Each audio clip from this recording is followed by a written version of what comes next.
Muito bom dia para você que está ligado na programação do SBT. Eu sou Felipe Malta e a partir de agora o SBT Brasília está no ar.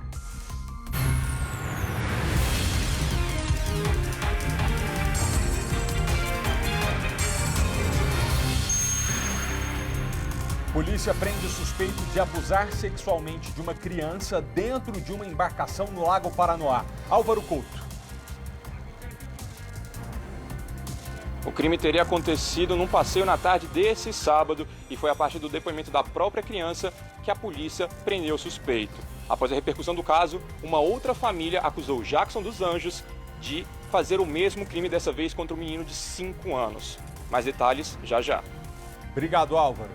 Lagartas conhecidas como lagarta cachorro estão assustando moradores do Lago Norte. Olha só a imagem, gente. Várias pessoas tiveram de ser internadas depois que tiveram contato com esse animal. Já já a gente mostra para você quais cuidados você deve ter ao se deparar com esse bicho e o que você tem que fazer se tiver contato com ele.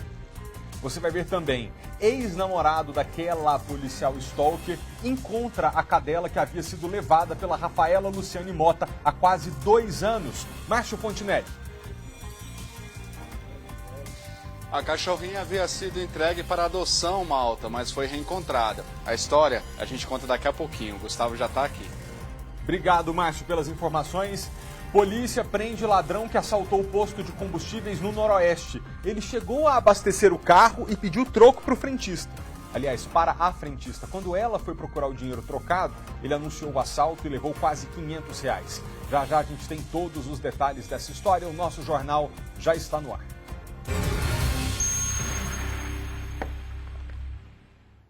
Foi preso nesse fim de semana um suspeito de abuso sexual a uma criança no Lago Paranoá. O crime foi durante um passeio de barco. O que era para ser um divertido passeio foi transformado numa experiência traumática. É que o condutor de uma embarcação foi preso suspeito de estupro de vulnerável. O rapaz de 22 anos dirigia a embarcação que saiu daqui do pontão do Lago Sul para fazer um passeio neste sábado. Entre os passageiros, uma criança de 4 anos de idade que pediu para dirigir o barco. O suspeito aproveitou para colocar a criança no colo. Ele teria tocado as partes íntimas da vítima. Foi a própria criança que reclamou de dores na região aos familiares. A vítima foi ouvida no departamento de polícia especializada da Polícia Civil, pelos psicólogos da Polícia Civil, já que é uma criança de apenas 4 anos. E nesse depoimento ela narrou novamente que já tinha narrado para a mãe de forma firme, coesa e clara, apesar da tenridade dela, de como os abusos aconteceram, de que forma foram realizados. E com base nisso, então, nós conseguimos prendê-lo em flagrante. O suspeito foi preso neste domingo no pontão, quando se preparava para trabalhar e está à disposição da Justiça para audiência de custódia. Se condenado pela pena máxima, pode vir a cumprir 15 anos de prisão. Deixar um alerta para todos os pais, mães, avós, para que sejam sempre atentos, né? Principalmente as crianças, né? mais jovens, pequenas, já que na inocência delas, muitas vezes os abusadores se aproveitam achando que vão ficar impunes, pois muitas vezes essas crianças não conseguem, né, narrar do abuso que sofreram. Por sorte, essa criança era muito bem articulada, conseguia concatenar bem as ideias e conseguiu então narrar o crime de que foi vítima. Muitas vezes as crianças não conseguem narrar e esses abusadores então ficam impunes. Olha, ainda sobre esse assunto a gente fala agora ao vivo com o repórter Álvaro Couto. Álvaro, boa tarde para você. Mais uma possível vítima desse homem procurou a delegacia, foi isso? Exatamente, Malta. Bom dia para você, a todos que nos acompanham. Infelizmente a gente tem que trazer esse relato, né, esse crime chocante que aconteceu nas águas aqui do Lago Paranoá. Uma outra família viu a repercussão desse caso na imprensa ontem e entrou em contato com o delegado Maurício Iacozzi, que está responsável por essas investigações na 10ª Delegacia de Polícia, e afirmaram que no dia 31 de janeiro fizeram um passeio no Lago Paranoá muito parecido com o caso de ontem, e esse menino de 5 anos, empolgado com o passeio, pediu para conduzir a embarcação e nesse momento também teria sido abusado pelo Jackson dos Anjos, de 22 anos. O Jackson já está preso, já está à disposição da Justiça, vai passar hoje pela audiência de custódia. Essa família é de Belo Horizonte, dessa primeira vítima, no caso, na ordem cronológica, e não fez a denúncia no dia justamente porque não era daqui, mas viu a repercussão desse caso e então resolveu denunciar também. E aí a polícia já trabalha com a hipótese de ser um pedófilo em série, porque se não foi a primeira vez, não foi só uma vez, né? Esse profissional já trabalhava há algum tempo nessas embarcações, então há a possibilidade de terem acontecido algumas outras vezes, infelizmente, e é nisso que se baseia as investigações. Até para falar e repercutir sobre isso, nós estamos aqui com o Major da Polícia Militar do DF, Rafael Bruck. Muito obrigado por nos receber, Major. Como que as famílias podem se precaver para que isso não aconteça, né, no seio familiar com outras crianças? Boa tarde, Malta. Bom, é importante que os pais eles conversem muito com os seus filhos. Eles criem esse vínculo de confiança para que o filho confie tudo aos seus pais, conte tudo aos seus pais. Então, algumas dicas, como por exemplo, junta o seu filho do corpo para que ele possa descrever. Caso alguém venha tocar essas partes do corpo, informar, falar para sua criança que ninguém pode tocar essas partes do corpo, ninguém, só ele mesmo. Também verificar conversas na internet. Muitas vezes essas crianças, elas são ludibriadas por esses agressores que tentam convencer elas, eles tentam intimidar elas também para não contar aos pais, informar para a criança que não, que tem que contar tudo o que aconteceu, justamente porque ali quem pode proteger aquela criança são os seus próprios pais. Então são algumas dicas que a gente passa, que é essa criação de vínculo. Converse com seu filho, preste atenção nos sinais, o que ele está falando. Às vezes ele não gosta de uma pessoa aparentemente sem motivo. Procure saber, às vezes ele não está fantasiando. Às vezes uma atitude agressiva também, numa brincadeira, em alguma situação. Perceba os sinais e converse com seus filhos. Major, a gente sabe que essa investigação está no âmbito da Polícia Civil, que tem todo um preparo, né? Os investigadores da DCA, que tem psicólogos, ouviram essa criança, mas como que se faz uma investigação quando ela é feita a partir do depoimento de uma criança, ainda mais de uma criança de 4 anos? Eu acredito que a Polícia Judiciária, eles têm as técnicas próprias para poder estar colhendo esse depoimento, mesmo de uma criança de 4 anos, tem experiência suficiente para poder chegar realmente à autoria desse crime bárbaro que a gente vê com uma certa constância. E muitas vezes é importante também alertar aos pais. Muitas vezes são pessoas conhecidas, na sua maioria são pessoas conhecidas. Então é ter a atenção e ter a confiança nessa criança, no depoimento dessa criança, para que possa se chegar e responsabilizar o autor desse crime bárbaro. Os familiares, né, as pessoas que estavam nesse passeio, estavam numa celebração, numa comemoração, uma confraternização, estava todo mundo feliz. A criança, então, foi permitida sentar no colo desse condutor, né, que é habilitado, profissional para isso, e acabou acontecendo esse caso, né, aparentemente 2 vezes. Qual recomendação é dada para as famílias em situações como essa? É sempre estar de olho no seu filho, sempre estar vendo como é que é a interação desse seu filho com pessoas conhecidas e também desconhecidas, obviamente. Não deixar o seu filho ali completamente sem estar sob a sua supervisão. Então, olhando, orientando. Esse garoto, pelos relatos, ele foi muito bem orientado, provavelmente pelos pais, e com certeza o seu depoimento tem um peso muito grande e mostra realmente o que aconteceu. A gente sabe que é difícil para as famílias, né, falarem de partes íntimas. O senhor até falou, né, para que colocar nomes de certa forma até mais infantis, né, como que as pessoas podem ter essa conversa sem deixarem as crianças constrangidas e também sem ficarem constrangidas?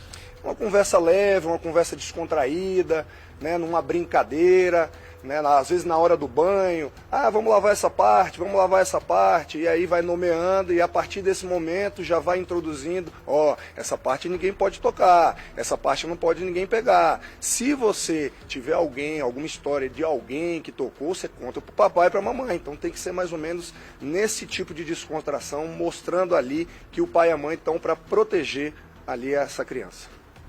Exatamente, Malta. Então o foco é esse, né? A proteção das nossas crianças. Claro que jamais a gente coloca a culpa na família, né? A culpa é desse criminoso, mas que então as pessoas possam ficar orientadas de como proceder. De volta para você. Obrigado, Álvaro. Agradeço muito ao Bruck pela presença, tá? A gente volta a falar contigo daqui a pouquinho. Inclusive, pessoal, antes de mudar de assunto, eu gosto sempre de relembrar aqui, quando a gente trata desse tema, tem um perfil no Instagram que se chama atividades_para_brincar. que é de uma psicopedagoga especialista em ensinar as crianças e conversar com as crianças sobre vários temas. Um deles é esse. Ela tem uma dinâmica lá que se chama Semáforo do Carinho. E por meio de uma atividade muito lúdica, os pais podem pegar um desenho do corpo humano e brincar com os filhos sobre, vamos colocar a cor vermelha, que do semáforo é não pode encostar, onde ninguém pode encostar em você, e aí coloca nas partes, né, íntimas da criança. E aí aqui, e o verde, que é onde você pode aceitar carinho de alguém, diferenciar e a ficar alerta quando ela tiver que levar algum recado pro pai dela. Esse perfil no Instagram chama atividades_para_brincar. Pode ir lá, vai lá no direct e fala assim, Raquel, ela chama Raquel, o Malta falou de você hoje no jornal e disse que você pode mandar esse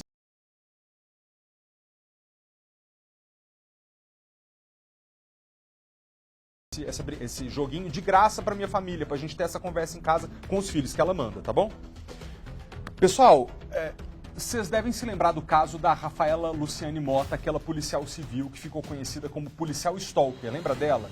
Porque ela perseguia os ex-companheiros quando não aceitava o fim dos relacionamentos. Eles não queriam mais ter relacionamento com ela, ela continuava atrás. Hoje a gente vai dar uma boa notícia, na verdade é uma reviravolta de um caso que tem relação com essa história. Um dos ex-namorados da Rafaela, o Gustavo, encontrou de volta a cadela dele da raça Border Collie, que tinha desaparecido há quase 2 anos. A Rafaela, a policial stalker, é a suspeita de ter levado essa cadela embora e aí ter feito chantagem emocional com o ex-namorado para devolver o cachorro, a cachorra. Só que isso nunca aconteceu. E agora a cachorra apareceu. Todo mundo achou que ela tinha até morrido.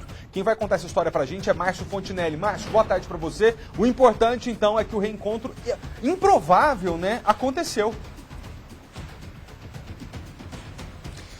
Isso mesmo, Malta. Boa tarde para você, boa tarde a todos que acompanham o SBT Brasília. Só para a gente entender como é que a Aira foi encontrada, a polícia estava investigando um crime e o rapaz, que era um dos investigados, afirmou que a ex-policial Rafaela havia oferecido a Aira para ser adotada por ele, por uma família, né?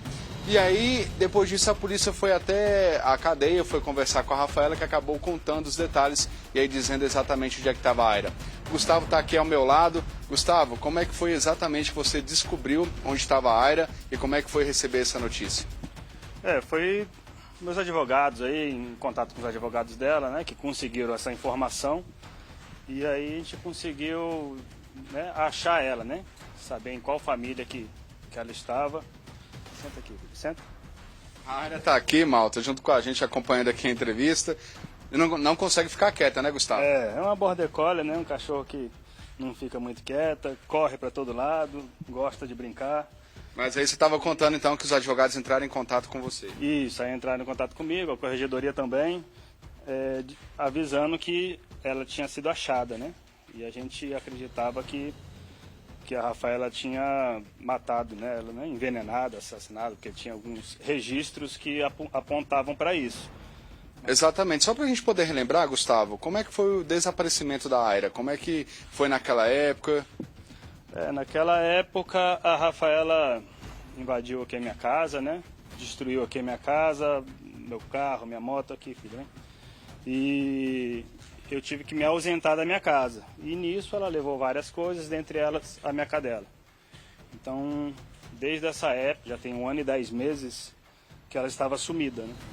E aí ela tinha deixado algum bilhete, alguma coisa para você relacionado à Aira? Não, ela sempre alegava que não sabia, inclusive depois ela dizia que ia me ajudar a procurar, que veio atrás de mim, vamos procurar, eu vou te ajudar, vou tentar, né, buscar insight, mas o tempo todo tava com ela.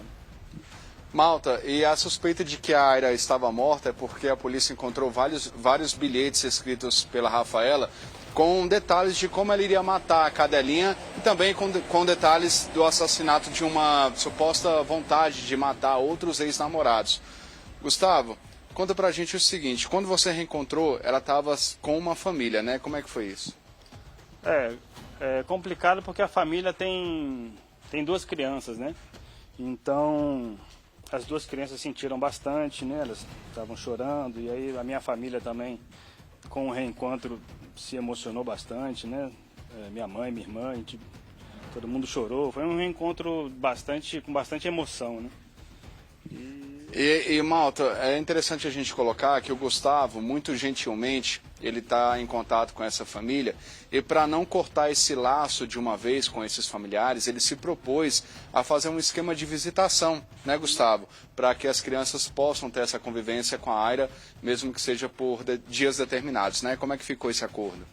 A gente ainda não entrou em detalhes, mas eu falei que eu poderia levar até a casa deles, passar um final de semana, uma semana e que eu estaria disponível, né? Eles moram aqui por perto, então fica muito fácil, né? Esse convívio com as duas famílias, porque ela é muito bem amada pelas duas famílias, né? Então eles não têm culpa de nada, né?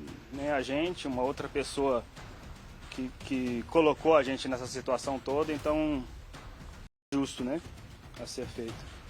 Gustavo, você é personal trainer e você falou que ela te ajuda nos treinos, né? Te ajuda também a se preparar. Como é que é esse trabalho feito com ela? Bom, é o trabalho aeróbico, né? Como ela é uma raça de trabalho, ela corre muito. Então, assim, ela aguenta correr 10 km tranquilo. Então, eu consigo fazer uns aeróbicos por aqui, no parque, durante 1 hora direto, né, com uma intensidade alta, e ela faz. Chega em casa, toma uma aguinha, dá um descansinho de 10 minutos, já quer de novo. Então, assim, ela foi a minha parceira durante muito tempo desse trabalho aeróbico que eu preciso fazer, né, que eu gosto de treinar uns treinos fortes, né, já competi o fisiculturismo, e desde que ela sumiu eu dei uma desanimada, né, vai fazer o aeróbico sozinho, e aí sempre lembrava dela. E agora acho que vamos retomar os treinos. Ou seja, além do valor sentimental que ela tem para você, né, tem também o valor profissional. Né? Com certeza. Ela é minha parceira, me acompanhou em todo esse trabalho e vai voltar a me acompanhar agora novamente. E se o pessoal quiser acompanhar, lá no meu Instagram eu vou postar os treinos que eu vou fazer com ela, as corridas. Ele é @prof.gustavo_rodrigues. A gente vai estar divulgando lá o nosso dia a dia e o meu trabalho, né, como personal trainer. Bom, Malta, a gente recebeu a informação de que a Rafaela está foragida, tem um mandado de prisão contra ela, que foi expedido no dia 11 de novembro do ano passado. Então é importante a gente colocar que ela está considerada aí foragida em função desse mandato, tá? Eu volto com você, deixando aqui sempre... Tá não? Gustavo está confirmando não, Gustavo. Essa informação mudou, né? Mudou. Ela está presa agora, tá em regime de internação, né? Ela teve essa situação em novembro, que a justiça soltou ela numa quinta-feira e numa sexta-feira teve um mandato de prisão. Assim, não tem lógica isso, mas aconteceu isso realmente. E aí ela ficou foragida durante o final de semana todo, foi um final de semana de feriado, e ela se entregou na terça-feira, se eu não me engano. E aí já está tudo certo. Informação corrigida, então agora eu volto com você, Malta. Não, Márcio, deixa eu só trazer uma coisa, talvez seja novidade para o Gustavo, mas a informação que nós tivemos há pouco do Tribunal de Justiça do Distrito Federal e Territórios é a seguinte: segundo o resultado da pesquisa pública, a Rafaela tem um mandado de prisão em aberto, ou seja, pendente de cumprimento. O que atesta que ela encontra-se foragida. A gente vai só dar uma ligadinha lá de novo e checar esse desencontro de informações, mas o mais importante da gente noticiar aqui agora é que o encontro com a cachorrinha aconteceu. E eu queria só tirar uma última dúvida, se for possível, Márcio. A Rafaela, então, entregou a cachorra para outra família? O que essa família conta? Que foi a Rafaela que chegou lá e entregou essa cachorra para eles? Como é que essa cachorra foi parar na casa dessa outra família? Gustavo, só para a gente poder encerrar, o Malta está perguntando direto do estúdio, como é que essa família conseguiu ter acesso à Aira? Então, o que eu fiquei sabendo, né, é que eles acharam ela num site de doação com outro nome e não foi essa família, né, que achou. Uma outra família adotou ela, que tinha já 2 border collies e um deles tinha uns ataques epiléticos e ela não se adaptou. Aí essa família doou para essa outra família que são amigos, né, um casal de amigos, e aí chegou até eles. Então eles não sabiam de nada do que estava acontecendo. Ela foi doada através desse site de doação e foi isso. Bom, pelo menos agora tá todo mundo reunido, Malta. Inclusive a Aira tá aqui, ó, sentada no meu pé. Eu acho que eu já virei amigo da família aqui também, viu? Eu volto com você. Obrigado, Márcio, pelas informações. Agradeço ao Gustavo pela presença. E boa sorte para ele nos treinos agora com a fiel escudeira aí. Obrigado, tá? 11h59, quase meio-dia, nós estamos ao vivo e a gente continua o jornal te contando que a polícia prendeu em flagrante o ladrão que assaltou um posto de combustíveis no Noroeste. Ele foi encontrado em Sobradinho 2. Foi nessa bomba, num posto de combustíveis do Noroeste, que o criminoso chegou num carro preto para abastecer. As câmeras de segurança flagraram toda a ação. O homem de 31 anos pediu para a frentista abastecer o equivalente a R$ 30 de gasolina. Depois que a funcionária fez o serviço, ele pagou com 2 notas de R$ 20. Enquanto ela procurava o troco entre o bolo de notas que carregava, o ladrão sacou a arma e anunciou o assalto, levando os R$ 456 em espécie. O posto fica a 1,5 km da polícia mais próxima, que não intimidou a ação do criminoso. De acordo com os funcionários, é o segundo assalto ocorrido aqui desde a inauguração em 2021. Dessa vez, pelo menos, não houve impunidade. No mesmo dia do assalto, os agentes da Polícia Civil localizaram o assaltante em Sobradinho 2. Ele foi preso em flagrante e confessou o crime. Além do dinheiro e arma utilizada no assalto, os policiais apreenderam uma porção de cocaína com o criminoso, avaliada em R$ 160. O bandido vai responder também por tráfico de drogas. E hoje, mais cedo, 9 pessoas foram presas depois que elas tentaram invadir a administração de Braslândia. De acordo com a Polícia Militar do Distrito Federal, os suspeitos teriam arremessado cadeiras e extintores de incêndio nos militares, que precisaram usar a força para conter os ânimos. A motivação da tentativa de invasão seria a derrubada do acampamento deles, que ficava às margens da BR-080. Os funcionários da administração foram isolados e liberados para irem embora. Para evitar novas tentativas de invasão, a Polícia Militar permaneceu vigiando o local. Os detidos foram levados para a 18ª Delegacia de Polícia, que apura o caso como dano ao bem público.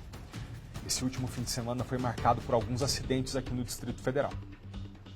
Neste domingo, 2 carros bateram perto de um cruzamento no DF-250 sentido Planaltina. Os veículos foram parar às margens da pista. A passageira do Fiat 147 não resistiu aos ferimentos e morreu.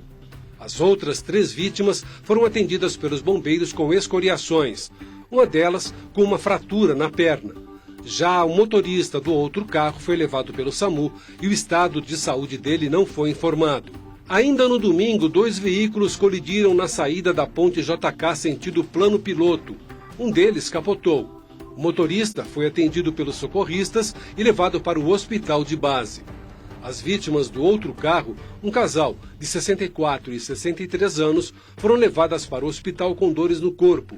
A perícia foi acionada para identificar as causas do acidente. Já no sábado, uma adolescente de 17 anos que estava pedalando em uma rua no Recanto das Emas foi atropelada por um motociclista. A ciclista, levada para o Hospital Regional de Ceilândia, teve fratura no braço e um corte na testa. O motociclista recusou o atendimento dos bombeiros. A Polícia Militar foi acionada para preservar o local do acidente. Um motorista fugiu depois de bater em outro carro em Águas Claras. O acidente foi na madrugada de domingo na Avenida das Castanheiras. A Polícia Militar foi acionada para verificar uma colisão com vítima.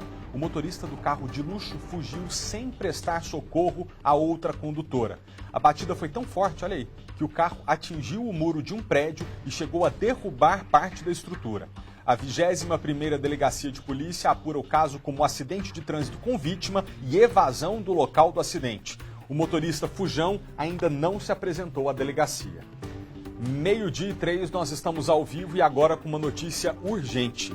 A Polícia Militar apreendeu há pouco um adolescente de 14 anos de idade, suspeito de planejar um massacre dentro de uma escola infantil na quadra 209 de Santa Maria. É para onde nós vamos agora, ao vivo, com o repórter André Anelli. André, quais são as informações de primeiro momento, porque você acaba de chegar aí, que você pode compartilhar comigo e com o público? Boa tarde. Pois é, Malta, você disse bem, são as informações de primeiro momento. Boa tarde para você, boa tarde a todos que acompanham o SBT Brasília. Eu entrei aqui agora há pouco na escola, conversei com o vice-diretor Fabrício Rossinghini.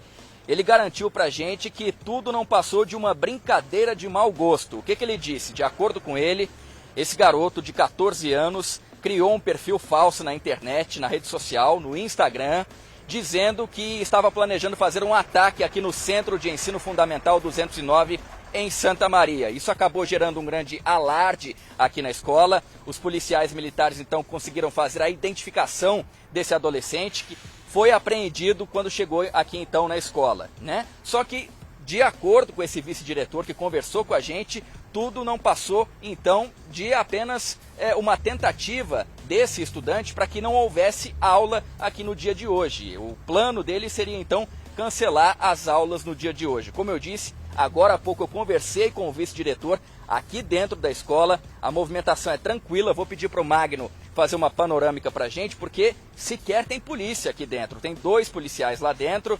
Eles não podem falar com a nossa equipe, porque é o tenente Ramiro, que é o porta-voz então dessa ocorrência. Ele está atendendo a essa ocorrência direto lá da Delegacia da Criança e do Adolescente, que fica na Asa Norte.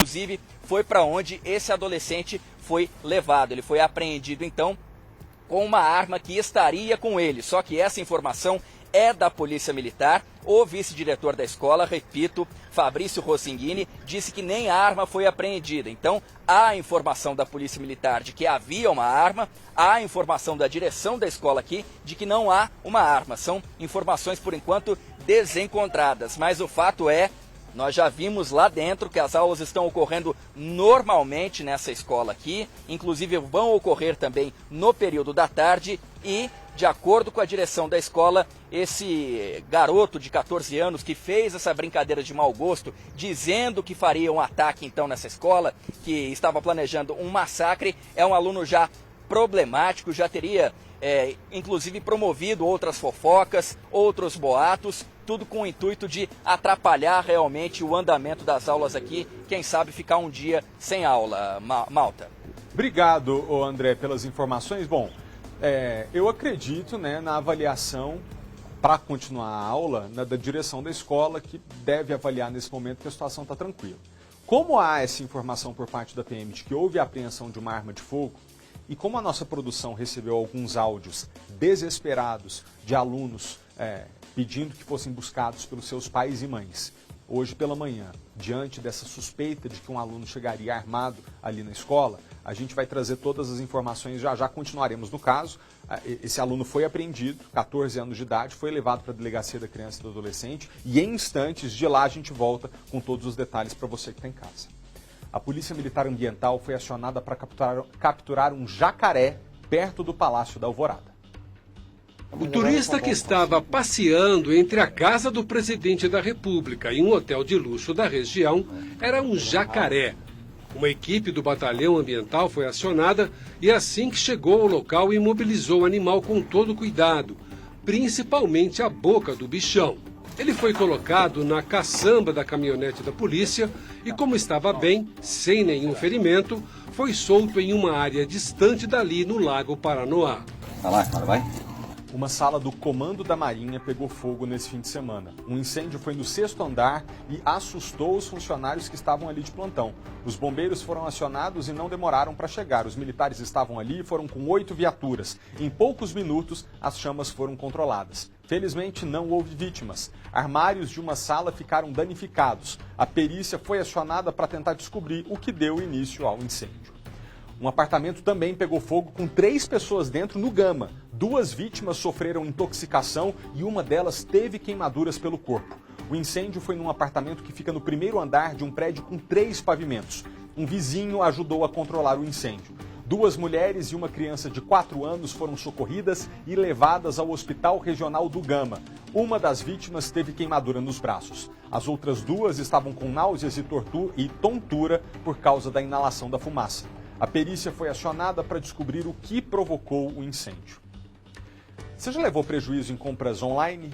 Comprou, pagou e não recebeu a mercadoria de volta? Eu já.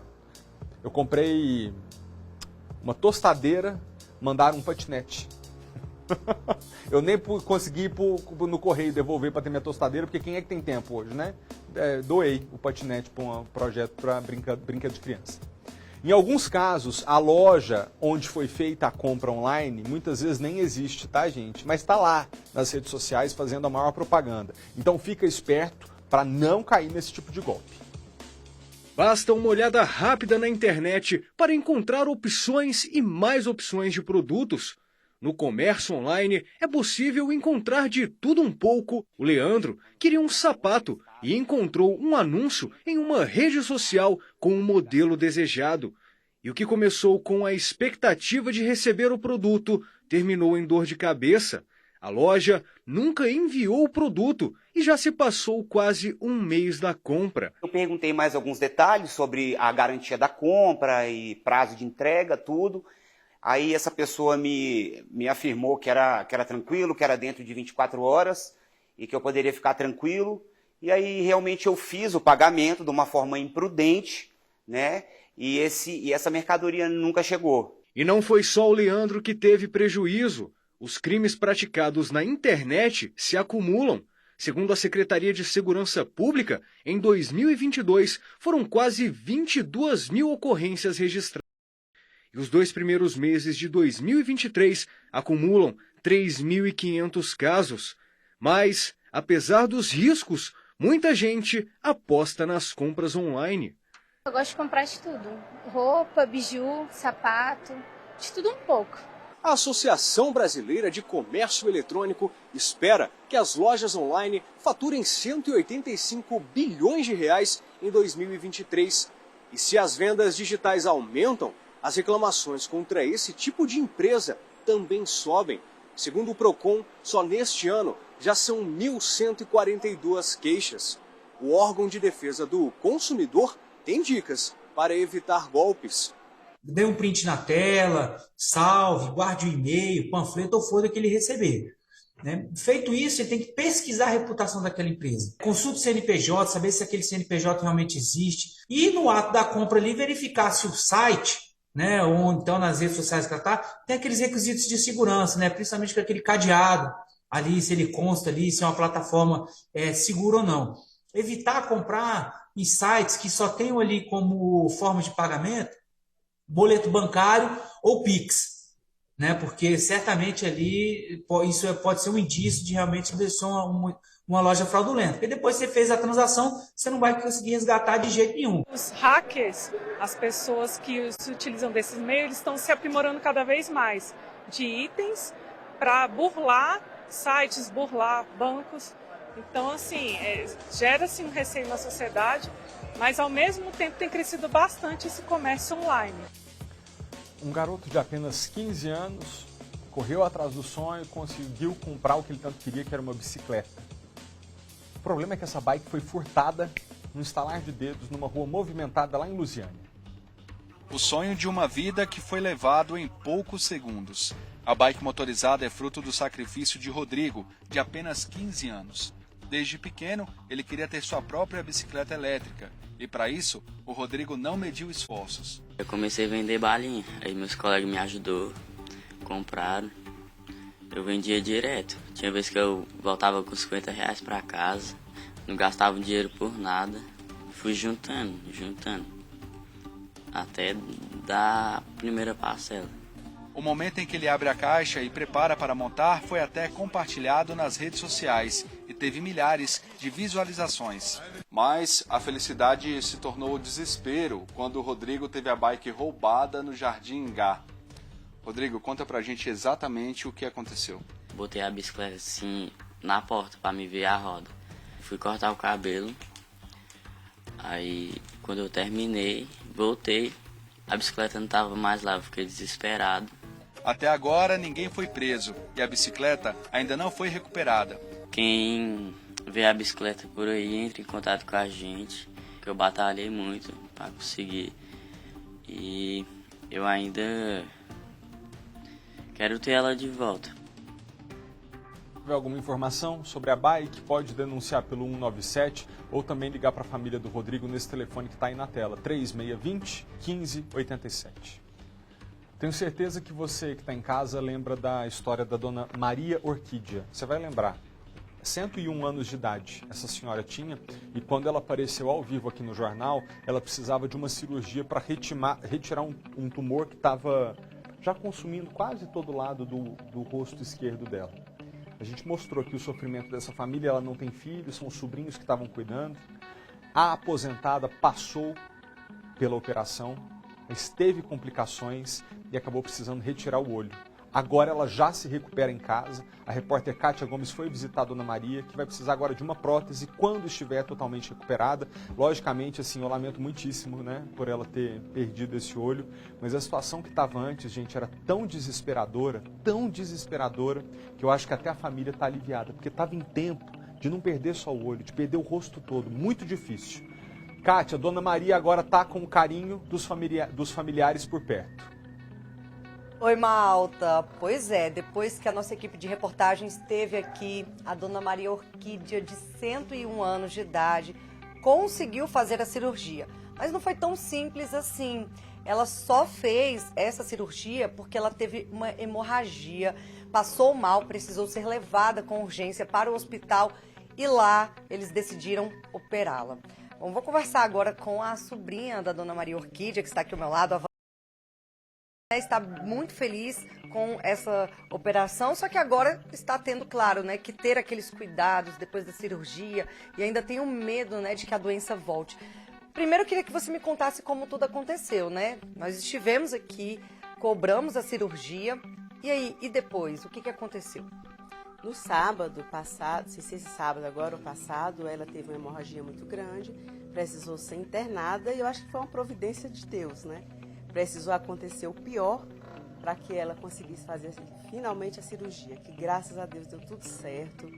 E a gente, toda a família está muito emocionada, muito grata aos médicos, ao doutor Marcelo e toda a sua equipe.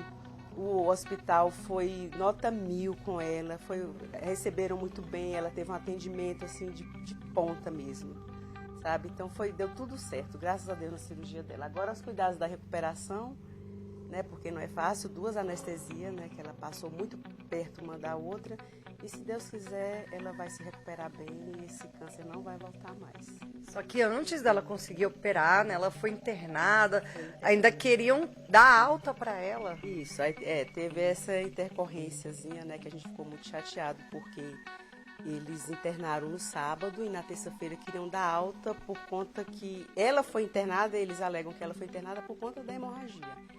E estava tudo bem, ela estava, né, já se alimentando, mas o caso dela era bem mais grave. Não foi, ela internou pela hemorragia, mas a gente queria que acontecesse a cirurgia. E aí os médicos avaliaram, sim, os médicos se reuniram, avaliaram e aí decidiram que dava para operar. Isso.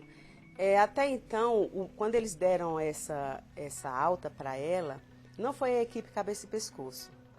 E eu fiquei insistindo, eu quero que seja avaliada pelo médico cabeça e pescoço, porque não tem condições de levar ela para casa. Tudo bem que teve uma hemorragia, né, que foi resolvida a questão da hemorragia, mas que eu não poderia trazer ela para casa correndo o risco de acontecer novamente. E se tivesse acontecido, ela acho que não resistiria, porque ela tomou 2 bolsas de sangue. Ela perdeu muito sangue quando ela teve essa hemorragia? Perdeu muito sangue. E aí, como ela falava que tinha vontade de tirar o caroço, ela mesma tirar o caroço, então eu acho que o que aconteceu na madrugada, né? Ela coçou tanto e mexeu tanto que sangrou. E aí, então, com a minha insistência, o doutor Marcelo, cabeça e pescoço, o médico responsável pela cirurgia dela, avaliou e tomaram outra decisão, né? Mantê-la internada e esperar uma vaga no quarto, na UTI, porque ela precisava passar pela UTI. E foi tudo bem, já saiu da UTI já brigando. Ela é muito forte, ela é guerreira. E depois da cirurgia, né? Assim, infelizmente, ela acabou perdendo ali a visão. Como é que ela tá agora? Isso é uma questão assim que a gente nem sabe como é que vai lidar daqui para frente, porque ela jamais ela pode ver, né, o estado como ficou. Tá muito feio, né, difícil, porque tirou todo o olho, tá só aquela cavidade. Então, assim, eu não sei nem como é que eu pedi a Deus para ter forças, porque com certeza eu que vou ficar limpando, cuidando, né? Eu vou ter uma equipe, vou ver se eu consigo pelo NRAD, né? NRAD, uma equipe que vem aqui em casa, mas eles não sei até quando que vão poder ficar vindo aqui, né? Então, eles vão ter que me ensinar a mexer, e vai ser bem difícil vê-la assim, né? Tão vaidosa que é. O olho dela, né? O olho dela, ela nunca fez uma catarata na vida, é limpinho o olho. Então, é muito triste, né? Saber que ela perdeu a visão, mas é pro melhor, né? Tirou para acontecer o melhor com ela, e senão vai voltar, se Deus quiser. E ela tá bem depois disso? Ela tá bem? Ou ainda reclama de dor, né? Porque pós-cirúrgico a gente sabe que é complicado.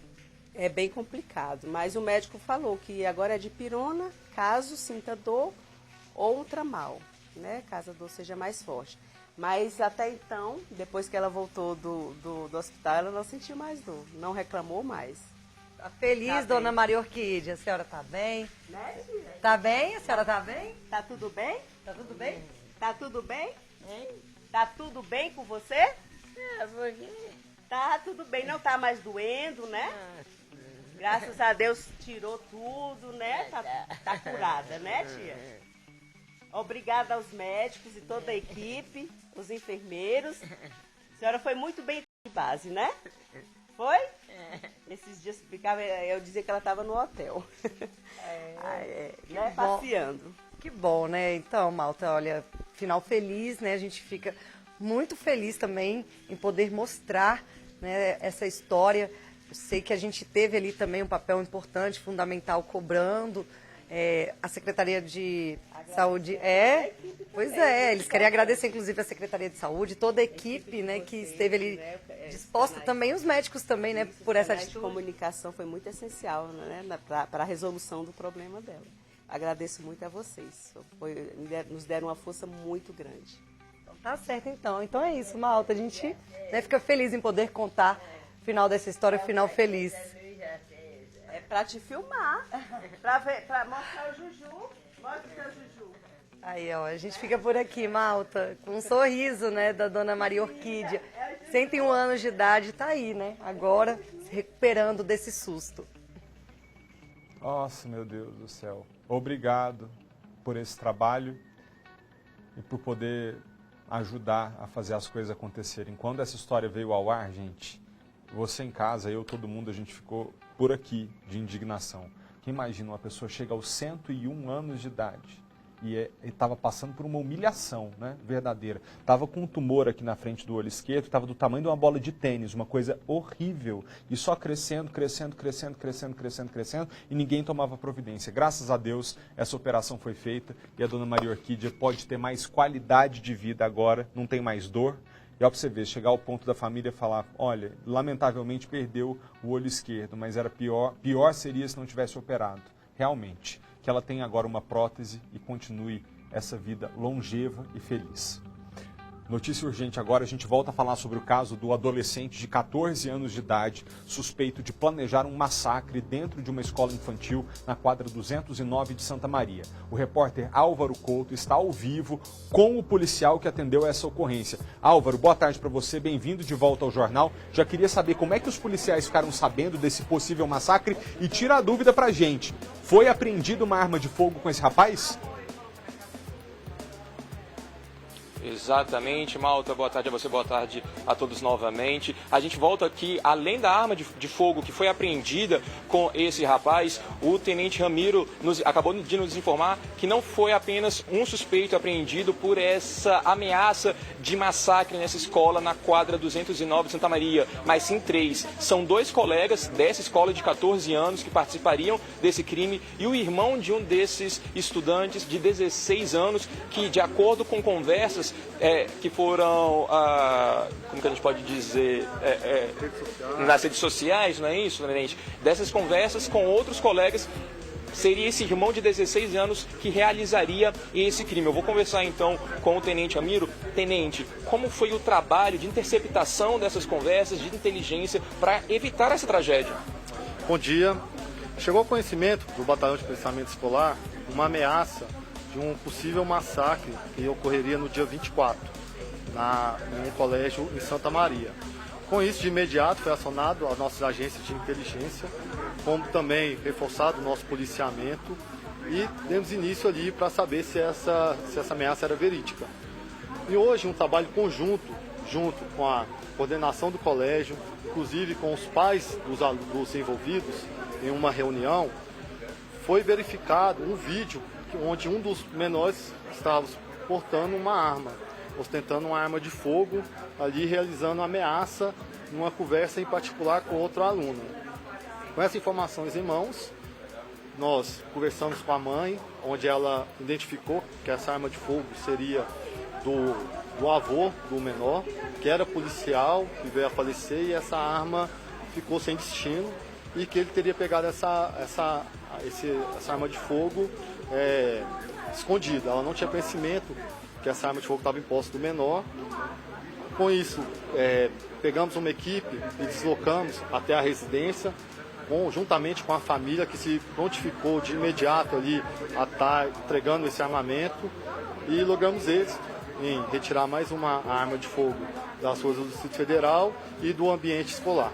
Certo. Tenente, essa arma de fogo, em que condições ela estava? E ela tinha munições? Quantas? A arma de fogo não foi encontrada munição, apenas a arma de fogo. Ela estava na casa da conversa de rede social. Certo. Foi comunicada à escola desses alunos que eles pretendiam fazer esse crime, cometer esse crime? Como que eles se agiram? Todo o nosso trabalho é em conjunto. Então, quando nós temos alguma informação ou o colégio tem alguma informação, compartilhar de forma imediata. Já começamos ali esse trabalho. Tanto é que a identificação dos alunos foi realizada pela própria coordenação do colégio.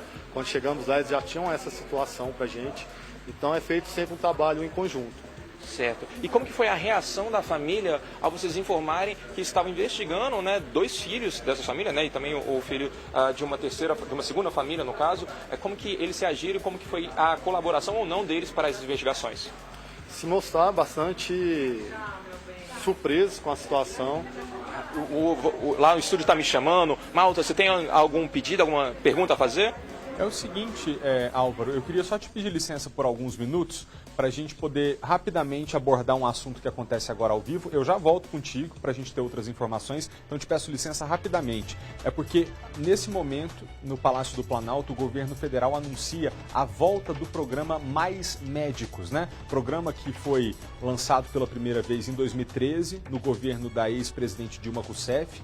Um programa que depois foi até rebatizado no governo Bolsonaro e agora volta como Mais Saúde no governo Lula 3. O presidente está falando nesse momento, são médicos que reforçarão o atendimento da saúde pública, principalmente nas cidades menores do interior do Brasil. Vamos ouvir.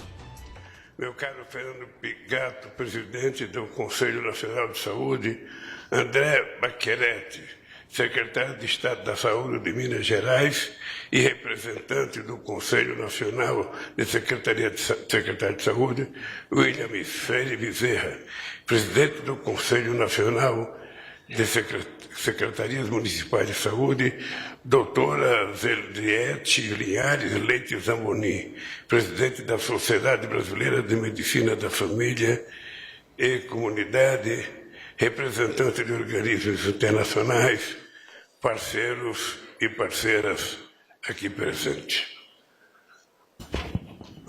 Eu não sei se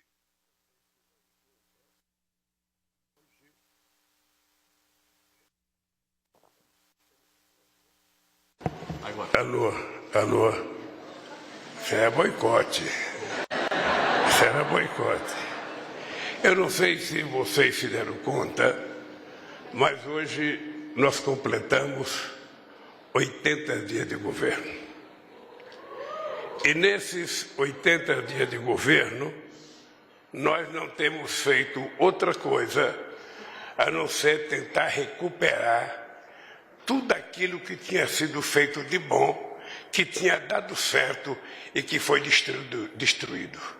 É como se você voltasse para sua casa de férias e tivesse dado um terremoto na sua casa. Ou seja, você teria que colocar cada peça no lugar outra vez para saber se você ia melhorar, se você ia comprar outra. É o que nós estamos fazendo. Nós assumimos o compromisso de, nesse primeiro 100 dias, fazer o levantamento da realidade desse país. Descobrimos o grau de destruição a que o país foi submetido nesses últimos 6 anos. E a nossa tarefa, ao invés de ficarmos falando mal de quem destruiu, é a gente tentar preparar o país para o próximo período. Nós agora vamos completar 100 dias de governo. Nós vamos anunciar tudo que nós já fizemos de recuperação do país, tudo. Ainda temos algumas políticas públicas para anunciar. Essa semana eu vou a Recife anunciar o PA, depois eu vou ao Rio de Janeiro ver a questão da cultura, que a nossa querida Margarete Menezes. Ainda tem que ir ao Porto de Itaguaí, lá no Rio de Janeiro. Ainda temos que ir a Paraíba e depois nós vamos para a China, ver como é que está a China. Pois bem, a alegria do dia de hoje, ela me toca muito profunda, porque na eleição de 2012, eu estava vindo de Campinas com a companheira Dilma, com o companheiro Padilha, Luiz Mercadante. Nós tínhamos ido fazer um comício para o Márcio Postman, que era o nosso candidato a prefeito, em 2012, e paramos no hotel para conversar, e no hotel surgiu a discussão da saúde. E eu tinha muita angústia, porque eu acho que a maioria das pessoas pobres desse país ainda morrem sem ser atendido pelo tal do especialista. O tal do especialista, que poderia ser uma coisa mais comum, mas não é. Na ausência de tantos médicos, às vezes fica difícil uma pessoa morrer porque não tem oftalmologista, porque não tem um cardiologista, porque não tem um ortopedista, porque não tem uma coisa simples que deveria ter. E dessa conversa teve muita briga. Passados alguns dias, o Padilha e a companheira Dilma anunciam o Mais Médicos. E o Mais Médico foi um sucesso extraordinário, porque tem dois tipos de gente que precisa de uma política como o Mais Médicos. Primeiro, as pessoas que vão ser atendidas. Segundo, os próprios médicos que vão trabalhar e os prefeitos das cidades pequenas e médias desse país. Porque só sabe o que faz de falta um médico numa cidade, um prefeito que às vezes quer contratar, às vezes paga um salário até mais alto do que ele poderia pagar e ainda assim não encontra um médico que se disponha a ir para uma cidade pequena do interior, que não tem shopping, que não tem cinema, que não tem nada. As pessoas às vezes não desejam ir. E é compreensível, mas também é compreensível o esforço que foi feito para criar esse programa.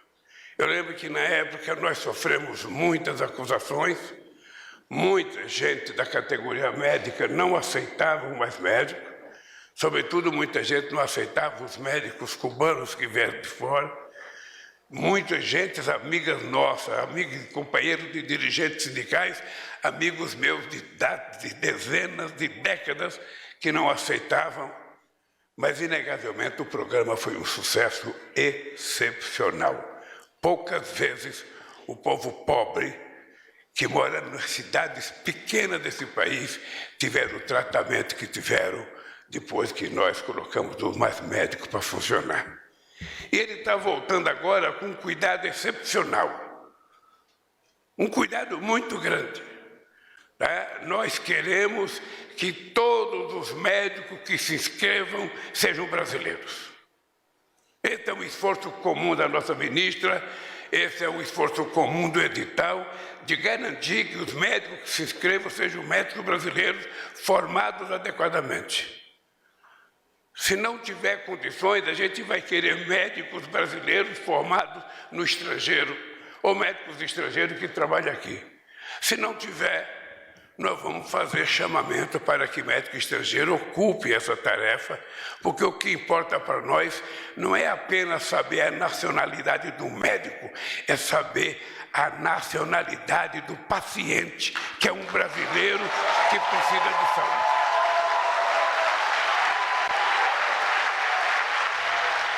Muito bem, você acompanhou um trecho do discurso do presidente Lula, que nesse momento no Palácio do Planalto anuncia a volta do Mais Médicos com o nome Mais Saúde, programa que pretende levar assistência de saúde para cidades pequenas e médias no Brasil, onde o próprio presidente acaba de lembrar, os prefeitos às vezes têm dificuldade de contratação, porque há uma resistência muitas vezes de alguns profissionais, ainda com salários maiores, de irem para uma cidade que tem uma estrutura menor, não é? E agora esse programa tem 720 milhões de reais de investimento. Se você quiser continuar acompanhando a fala do presidente, também ter outras informações sobre a volta do Mais Médicos, acesse sbtnews.com.br, a sua fonte segura de informação. Voltando para o noticiário local, a gente retoma a conversa sobre o caso do adolescente de 14 anos de idade, suspeito de planejar um massacre dentro de uma escola infantil na quadra 209 de Santa Maria. Repórter Álvaro Couto está com o policial que atendeu a ocorrência. Álvaro, agora há pouco você dizia pra gente, não foi só um apreendido, houve outras apreensões e sim, aquela arma de fogo estava com esse rapaz, não é isso?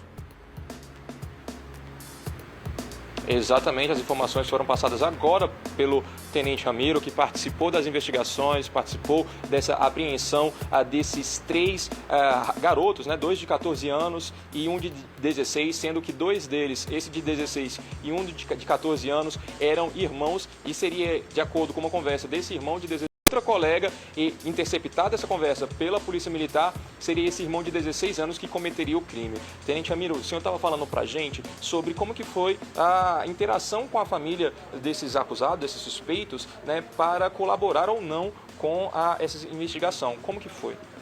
A família se mostrou muito surpresa com toda a situação, né? Eles acompanhar ali, ficaram chateados e cooperaram 100%. Todas as informações solicitadas eles passaram, inclusive a situação da arma foi passada pela família, que acompanhou a equipe policial até a residência para o recolhimento da arma e a apreensão. Certo, tenente. E a gente acabou de ver a arma, a gente está aqui, Malta, direto da Delegacia da Criança e do Adolescente na Asa Norte, e a arma acabou de ser apresentada para o flagrante delito. Quais são os próximos procedimentos?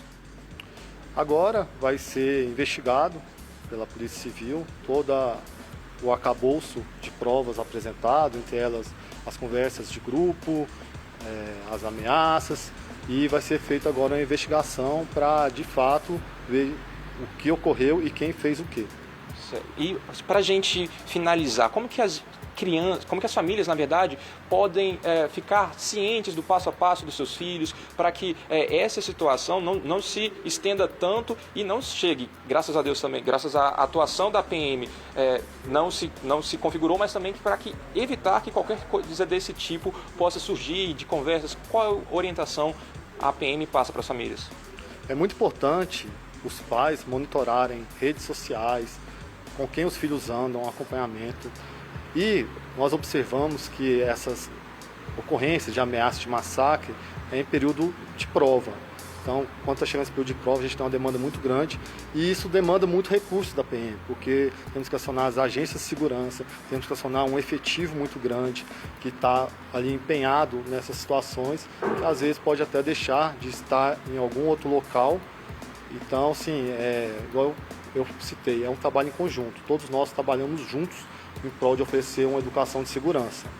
A família, em primeiro lugar, a escola, coordenação, professor, secretaria de educação e a polícia militar. Trabalhando em conjuntos, teremos isso. Vocês chegaram a conversar com algum desses suspeitos ou com os 3? Qual foi o sentimento que eles passaram para a corporação, se vocês já chegaram a conversar com eles? Conversamos com os 3.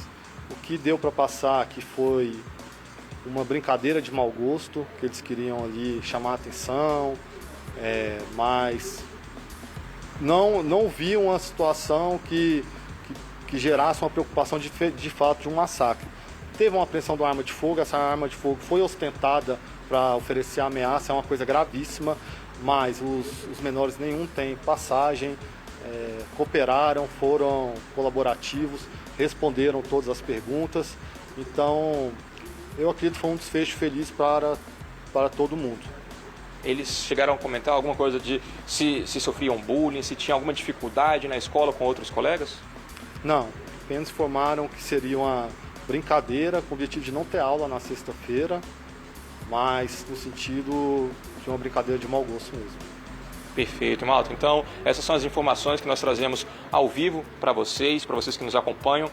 E graças, como eu disse, a essa ação rápida e muito bem executada pela PM, pelo 26º Batalhão de Policiamento Escolar. Batalhão de Policiamento Escolar, conseguiu evitar essa que podia ser uma chacina numa escola aqui do DF, por mais que agora os acusados, os suspeitos, tenham dito que não se passava de uma brincadeira. Muito obrigado, Álvaro, pelas informações, ao policial militar que nos atendeu com tanta gentileza e rapidez aqui no jornal. Antes de comentar esse caso aqui, eu queria que você que tem em casa ouvisse, né, um rápido áudio que foi divulgado pelos moradores ali de Santa Maria, que mostra o desespero dos alunos dessa escola quando eles ficaram sabendo que um aluno tinha sido apreendido com arma de fogo, né, planejando supostamente matar muita gente ali. Olha que coisa horrível, pode rodar. Mãe, manda me buscar porque aqui tá lotado de polícia. E os caras do massacre tá aqui e a governadora anunciou o massacre. Deixa eu falar aqui um negócio, antes da gente continuar o jornal. Porque nesse caso especificamente a polícia diz que se tratou apenas de uma brincadeira desses meninos, que nem tinham, né, não tinham envolvimento com a criminalidade, até aula na sexta-feira. Quando a gente é adolescente, a gente está na fase de formação da nossa personalidade, do nosso caráter. E às vezes para um adolescente é difícil mensurar a consequência das coisas. Mas como nós temos um público jovem que me acompanha aqui também, eu queria que vocês todos, né, fizessem um esforço de colocar a mão na consciência. Já pensou se alguém te liga e diz que lá no emprego da sua mãe chegou uma pessoa armada e que está ameaçando matar todo mundo? Sua mãe é uma pessoa que você ama, seu pai e seu irmão. Como ficaria o seu coração? Desesperado, não é? Então, antes de partir para qualquer brincadeira sem sentido como essa, imagina como ficam os corações dos pais, mães, avós, primos, irmãos, amigos, a partir do momento que tem uma notícia como essa. É desesperador. Então, por mais que seja, não, mas era só uma zoeira, não é zoeira, não é coisa séria. E a gente mexe com um negócio muito complicado, que é com a emoção da pessoa, que quando recebe uma notícia como essa, perde o chão. A perna até bambeia. Então imagina, se coloca nessa situação. Seu irmão está lá naquela escola de futebol, aí alguém te conta que chegou alguém lá armado e que queria matar todo mundo. Perigoso a gente até desmaiar antes de saber o que fazer, de tanto susto que a gente leva. Então não faz isso não. Vamos brincar com outra coisa. Se chegou o dia de prova e não está preparado, vá para a recuperação, estuda mais um pouquinho, conversa com o professor, vamos levar as coisas na paz, porque o mundo já está muito perigoso. Não está precisando de mais brincadeira nenhuma, né, que inventa perigo que não existe, porque perigo real já tem demais. 12h41. 2 bandidos roubaram um carro lá em Valparaíso. Eles ficaram sentados em frente a uma loja, observando a movimentação na frente. E aproveitaram o momento que 2 funcionárias estavam fechando a loja para abordá-las. O repórter André Anelli tem mais detalhes pra gente. André, de volta ao jornal, boa tarde outra vez para você. Eu fico aqui imaginando o susto dessas mulheres, hein? Pois é, Malta, boa tarde para você novamente, boa tarde a todos. Foi um grande susto de uma ação criminosa que ocorreu, mais uma, em plena luz do dia, dessa vez em Valparaíso de Goiás. Era por volta de 6 horas da tarde e imagens das câmeras de segurança registraram o momento em que as 2 trabalhadoras, uma delas proprietária então desse salão de beleza, acaba fechando o estabelecimento depois de um longo dia de trabalho. De repente, elas foram surpreendidas por 2 bandidos que já estariam ali há algum tempo só observando toda a movimentação. Esses bandidos fizeram a abordagem e acabaram mostrando uma arma para essas 2 mulheres. Esses bandidos também fizeram com que as 2 mulheres entrassem no estabelecimento. Elas foram trancadas lá dentro e a partir de então os bandidos levaram o carro de uma das vítimas, que era então a proprietária desse salão de beleza, também o celular e a carteira. Mais cedo, nós conversamos com exclusividade com uma dessas vítimas que nos relatou todo o momento ali de tensão vivido no último sábado. Como é que foi a ação dos bandidos no sábado à tarde, quando vocês estavam fechando a loja, né? A gente estava fechando a loja por volta das 18 horas. Eu estava sentado na loja da frente, olhando o movimento. Eu não vi, ela que viu, né? Eles 2 sentados lá. Aí eu saí para deixar a funcionária em casa. Quando eu voltei, eu estacionei o carro na porta da loja, porque já ia fechar, né? A cliente acertou. Quando a gente estava fechando a loja, eles abordaram com a arma de fogo. Falou, passa a chave do carro e o celular. Momento algum, nem perguntou por dinheiro, nem nada.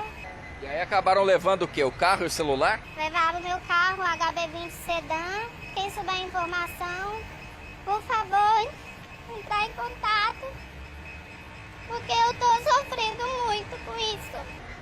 Tinha seguro? O prejuízo foi grande? Não tinha seguro, não tinha rastreador. E as informações que a gente tem que ele tá... Meu cartão foi passado em Goiânia, ontem à noite, por volta das 10h15, numa distribuidora no valor de R$11. E eu hoje acessei meu Instagram, porque como eu estava sem celular como robô, o celular foi logado em Rio Verde, já estava em Rio Verde. Então quem souber a informação, por favor, entrar em contato. Ou seja, provavelmente os bandidos, depois de cometer o crime, evadiram para Goiás. Para Goiás, sim. E aí você veio registrar o boletim aqui em Santa Maria, qual foi a informação que te passaram? Sim, a gente veio aqui porque como o carro foi levado para DF, né, no sentido da BR, a gente veio para cá. Mas aí agora já está transferindo o caso para Valparaíso, né, porque foi em Valparaíso. Mas, para ser sincero, eles não dão nada. Eu fico ligando para saber se tem alguma ocorrência. Nenhuma, eles falam que tem que esperar, mas esperar o quê? Que eu não vejo nada. Eles não procuram filmagem dos radar, nem nada. Até agora nada. Como é que tá o psicológico de vocês? Abalado. Muito abalado. Eu preciso do meu carro. A gente trabalha, a gente é honesta, a gente só vai pra casa, trabalho. E a gente precisa muito do carro, porque a gente comprou muito suor.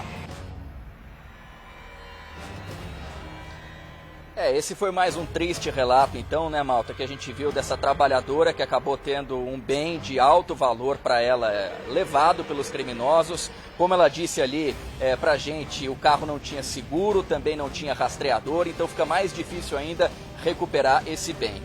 Reiterando aqui que ela acabou registrando só hoje esse boletim de ocorrência, o crime aconteceu no último sábado, mas ela registrou só hoje esse boletim de ocorrência na delegacia aqui de Santa Maria, onde nós estamos, aqui perto de onde nós estamos, justamente por conta do abalo emocional dela. Ela estava muito abalada ainda, inclusive nem conseguiu trabalhar nessa segunda-feira. Ela primeiro procurou então a delegacia aqui de Santa Maria porque teve informações a partir do cartão de crédito dela, que também foi roubado, de que os bandidos teriam passado aqui pelo Distrito Federal e, consequentemente, evadido de volta para o estado de Goiás. Só que então, aqui na delegacia de Santa Maria, essas mulheres receberam a informação de que realmente o caso seria passado para a delegacia de Valparaíso de Goiás, justamente por conta da ocorrência ter ocorrido fora do Distrito Federal. Então a gente segue acompanhando esse caso, que é mais um retrato da criminalidade, da violência que segue em alta, não só no Distrito Federal, mas também em todo o entorno. Obrigado, André, pelas informações, obrigado pela participação com a gente aqui no jornalismo local hoje. E a gente lamenta muito, né, por essa trabalhadora. Eu fico aqui pensando, gente, a pessoa leva tanto tempo para poder conseguir dar entrada de um carro, para perder desse jeito, né, em segundos na mão da criminalidade. Né, gente que já deveria ter sido presa. A gente faz aqui a aposta, né, que se a polícia encontrar esse ladrão aí, muito difícil que ele seja réu primário, é provável que já tenha uma extensa ficha criminal, e por razões que a gente fica por entender, o sistema de justiça criminal brasileiro não consegue manter atrás das grades gente que não tem condição de estar solta. E fica aí aterrorizando as pessoas e humilhando, porque é uma humilhação, vocês concordam comigo? A pessoa trabalhar tanto, seguir uma vida honesta, tentar fazer tudo direito, para na ação de segundos aí, ó, com uma arma de fogo apontada para si, temendo pela própria vida, ver o carro sendo levado. Às vezes o carro é tudo para a pessoa, é o jeito dela ir trabalhar, de levar a mãe numa consulta médica, de levar o filho para a escola, ainda está pagando, não tem seguro, por isso que essa moça chora aqui ao vivo, e a gente chora junto com ela. O que a gente vai trazer agora são informações sobre o aumento dos casos de golpes por conta do Pix. Tem vítima sendo abordada e sequestrada pelos criminosos no meio da rua. Eu quero trazer esse relato para você, porque aqui em Brasília, apesar da gente noticiar casos como esse agora há pouco, de assalto, esses casos de golpe do Pix, o sequestro relâmpago do Pix ainda não estão tão numerosos. Mas é melhor a gente ficar atento, porque pelo Brasil isso está assim, enlouquecedor. Outras pessoas caem no golpe, né, e ficam ali sequestradas porque marcam encontro de aplicativo de relacionamento. O fato é que a praticidade da transferência digital aqui no celular tem facilitado a ação da quadrilha. Foram 24 horas preso em um cativeiro em poder dos criminosos. Lá eu fui mantido refém, fui obrigado a ficar deitado com a cara pro colchão, sem ter que ficar olhando pro rosto deles, né? A todo momento sendo agredido, amarrado, com os braços para trás. E a todo momento tinha uma pessoa com uma arma, uma pistola, engatilhando e falando que ia me matar se eu não colaborasse. Ele caiu no golpe por aplicativo de relacionamento. A vítima seguiu todas as orientações recomendadas pelas autoridades. Conversou com a pretendente por chamada de vídeo e marcou o encontro num lugar público e movimentado, o estacionamento de um supermercado na zona norte da capital paulista. Mesmo assim, foi abordado pelos bandidos. Uma sensação muito horrível, né? De tipo, vou morrer, porque a todo momento era agredido e xingado e forçado a colocar a senha facial, mentir para os meus familiares, né? Dizendo que eu estava no lugar. A quadrilha transferiu R$35 mil da conta da vítima por Pix. 3 criminosos foram presos. Mais 2 foram detidos em Itacoaquecetuba, na região metropolitana da capital paulista. Esse homem, que trabalha como entregador, foi mantido refém dentro de um carro usado pelos criminosos, que fugiram ao avistar a polícia. O veículo capotou durante a perseguição. A vítima perdeu R$ 2.500. Um deles já foi preso no tráfico por 2 vezes, já foi preso na receptação por 1 vez e já foi preso no furto outra vez. Inclusive, ele está de medida cautelar. Ele saiu na audiência de custódia e estava aguardando em liberdade ter a audiência. Em uma única noite, a polícia registrou 4 sequestros na Grande São Paulo. Em todos eles, o objetivo dos bandidos era extorquir as vítimas por meio de transferências bancárias. Um tipo de crime que vem crescendo com o avanço da tecnologia, que está à mão a qualquer hora, em qualquer lugar. No ano passado, o número de sequestros no estado de São Paulo aumentou 75% em comparação com 2021. Foi o maior índice em 15 anos, segundo a Secretaria da Segurança Pública. Ao todo, 13 suspeitos de participar de sequestros foram presos na última noite. Pelo menos esse aí não parece preocupado, muito menos arrependido. Meu Deus do céu, né, gente? A pessoa que é presa e ri desse jeito, ela está contando com um negócio que infelizmente acontece no Brasil. Ela será solta muito antes do que todos nós gostaríamos.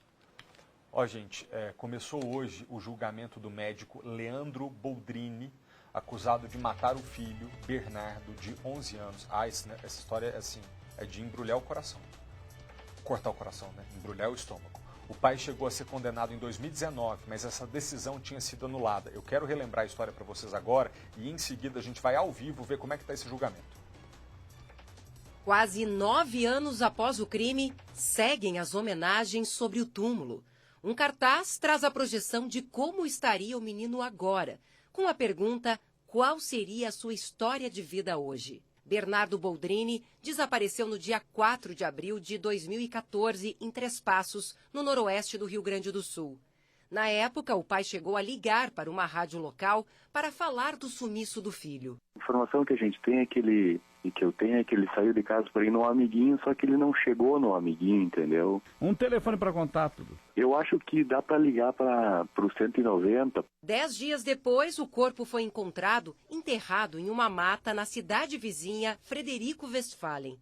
Conforme a denúncia do Ministério Público, o garoto foi dopado com um sedativo receitado pelo pai. O médico Leandro Boldrini, a madrasta Graciele Ugolini, a amiga dela, Edelvânia Virganovitz, e o irmão da amiga Evandro Virganovitz viraram réus por homicídio e ocultação de cadáver. O Leandro é o mentor para a Polícia Civil deste delito. A Graciela, a Edelvânia realizaram a execução do crime, né? O Evandro foi quem auxiliou materialmente, né? Quem cavou o buraco, a cova, para poderem ocultar o corpo do Bernardo. Segundo a promotoria, a motivação para o crime foi a herança deixada pela mãe de Bernardo. Além disso, pai e madrasta consideravam a criança um estorvo para o relacionamento da nova família. Os maus-tratos sofridos pelo menino chocaram a comunidade de Três Passos. Neste vídeo, gravado no quarto do casal, Bernardo pede socorro por mais de 2 minutos.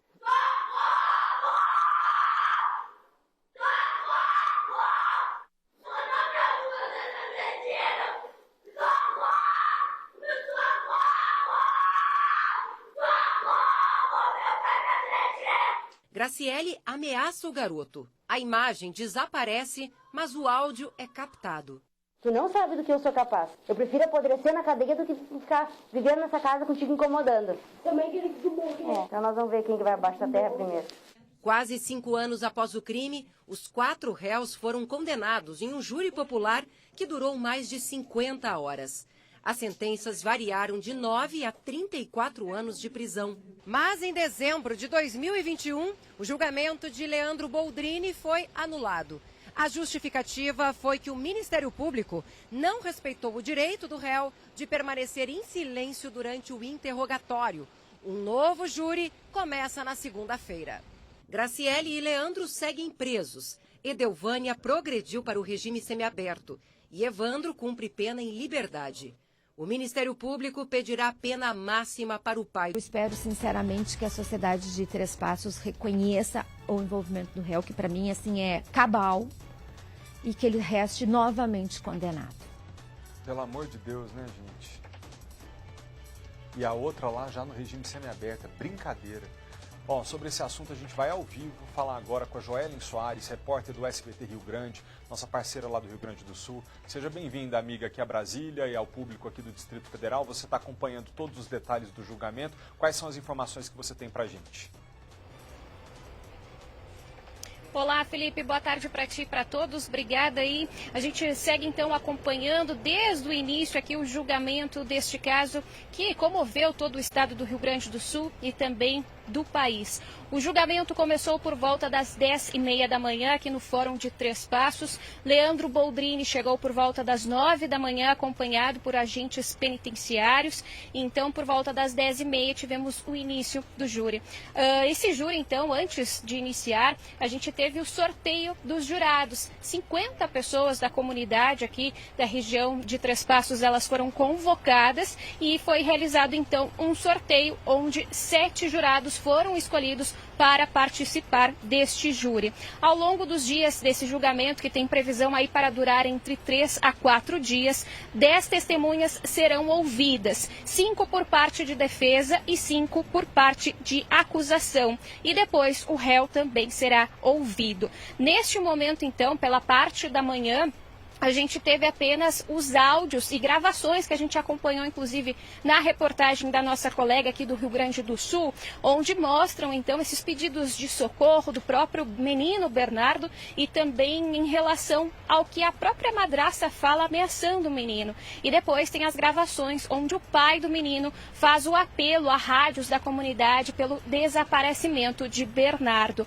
Inclusive, nesse primeiro momento onde o Ministério Público apresentou vídeos, o médico pai, né, do menino, Leandro Boldrini, se sentiu um pouco mal por conta das gravações e pediu para sair da sala do júri. 10 minutos depois, ele retornou e se sentou ao lado dos seus advogados e continuou ouvindo, então, todas essas gravações. A gente relembra, então, por que está acontecendo esse julgamento. O primeiro julgamento aconteceu em 2019, mas foi anulado 2 anos depois. Na época, a primeira Câmara Criminal do Tribunal de Justiça do Rio Grande do Sul acolheu, então, o pedido de defesa e considerou que teve irregularidades no interrogatório de Leandro Boldrini, onde ele pediu o direito de permanecer em silêncio. Na primeira vez, então, ele foi condenado a 33 anos e 8 meses de prisão por homicídio, ocultação de cadáver e também por falsidade ideológica. Apesar da anulação, desde 2014, ele esteve preso na penitenciária de alta segurança de Charqueadas. Também foram condenados Graciele Ugolini, madrasta do menino Bernardo, Edelvânia Virganovics, amiga de Graciele, e Evandro. Então, é claro, a gente vai seguir acompanhando. A expectativa é que hoje à tarde as primeiras testemunhas sejam ouvidas e qualquer atualização a gente passa aqui também para vocês. Obrigado, Joellen, pelas informações e bom trabalho para você, tá? Volta, a gente fala agora com o repórter Álvaro Couto sobre o caso do menino de 4 anos, vítima de abuso sexual num passeio de barco no Lago Paranoá. Tem uma outra possível vítima desse homem que também teria procurado a delegacia, não é isso, Álvaro? Infelizmente a gente tem que trazer esse relato, né, esse crime chocante que aconteceu nas águas aqui do Lago Paranoá. Uma outra família viu a repercussão desse caso na imprensa ontem e entrou em contato com o delegado Maurício Iacozzi, que está responsável por essas investigações na 10ª Delegacia de Polícia, e afirmaram que no dia 31 de janeiro fizeram um passeio no Lago Paranoá muito parecido com o caso de ontem, e esse menino de 5 anos, empolgado com o passeio, pediu para conduzir a embarcação e nesse momento também teria sido abusado pelo Jackson dos Anjos, de 22 anos. O Jackson já está preso, já está à disposição da justiça, vai passar hoje pela audiência de custódia. Essa família é de Belo Horizonte, dessa primeira vítima, no caso, na ordem cronológica, e não fez a denúncia no dia justamente porque não era daqui, mas viu a repercussão desse caso e então resolveu denunciar também. E aí a polícia já trabalha com a hipótese de ser um pedófilo em série, porque se não foi a primeira vez, não foi só uma vez, né? Esse profissional já trabalhava há algum tempo nessas embarcações, então há a possibilidade de terem acontecido algumas outras vezes, infelizmente, e é nisso que se baseia as investigações. Até para falar e repercutir sobre isso, nós estamos aqui com o Major da Polícia Militar do DF, Rafael Bruck. Muito obrigado por nos receber, Major. Como que as famílias podem se precaver para que isso não aconteça, né, no seio familiar com outras crianças? Boa tarde, Malta. Bom, é importante que os pais eles conversem muito com os seus filhos. Eles criem esse vínculo de confiança para que o filho confie tudo aos seus pais, conte tudo aos seus pais. Então, algumas dicas, como por exemplo, junto ao seu filho, nomeie as partes do corpo para que ele possa descrever. Caso alguém venha tocar essas partes do corpo, informar, falar para sua criança que ninguém pode tocar essas partes do corpo, ninguém, só ele mesmo. Também verificar conversas na internet.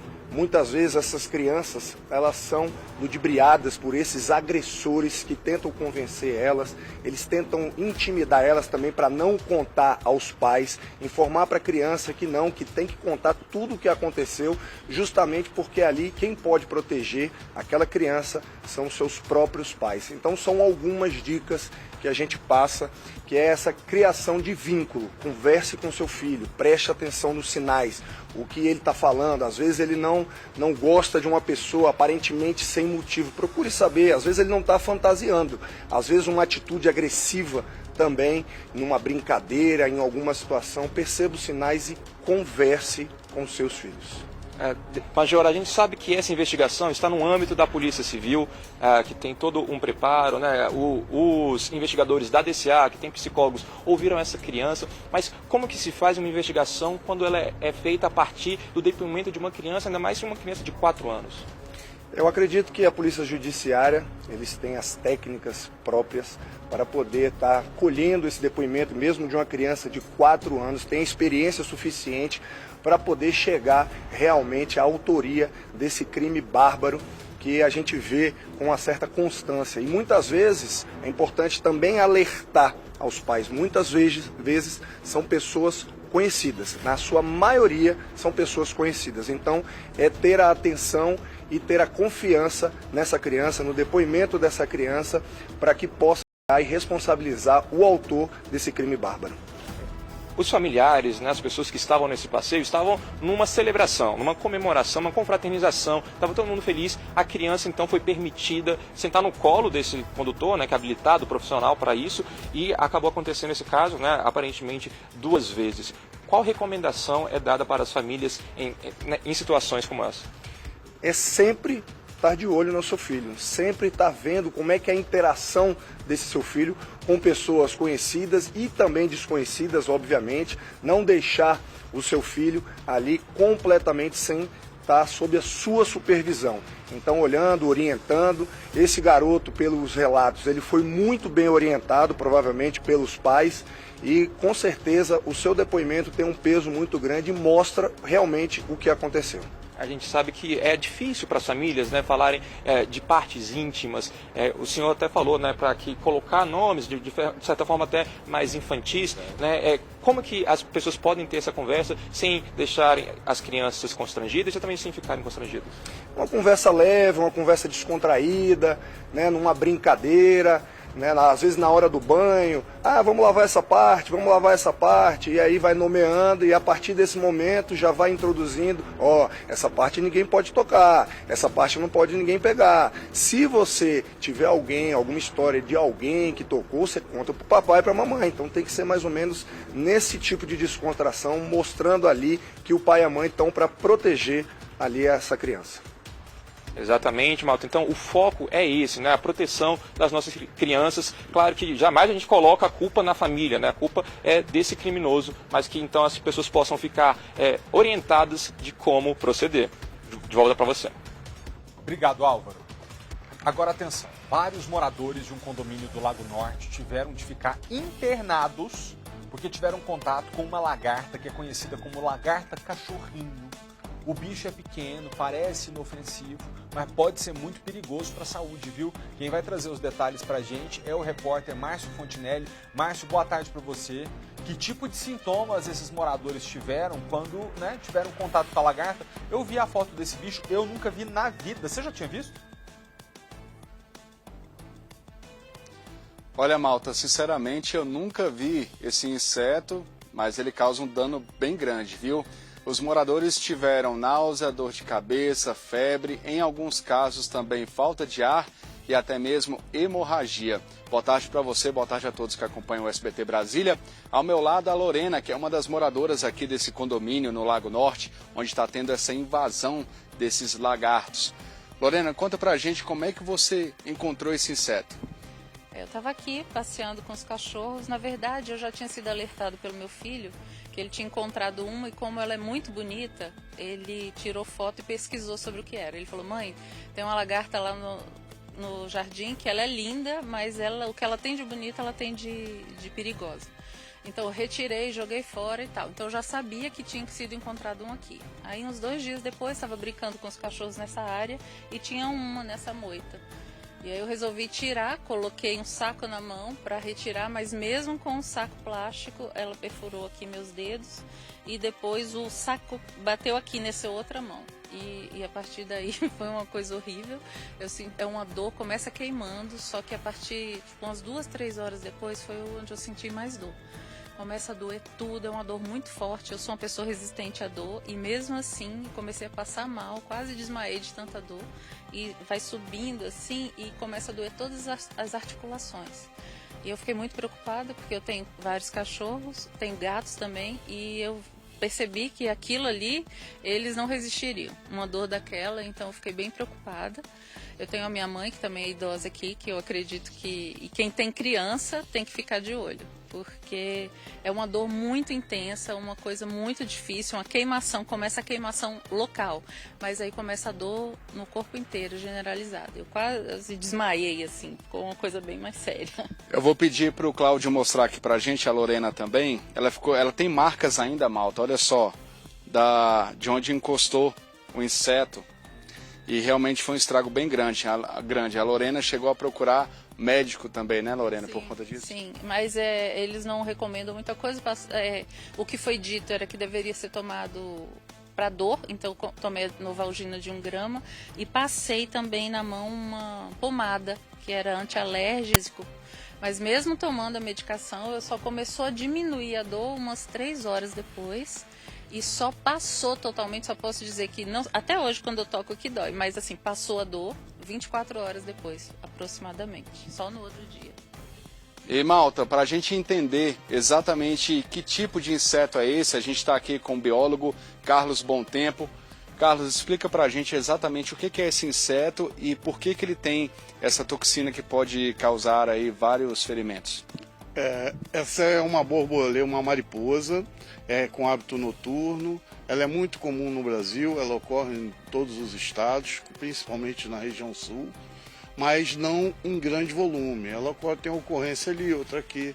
E ela tem em torno de vida, em torno de 120 dias, sendo que desses 120 dias, 80 dias é na fase de larva, ou seja, nessa lagarta.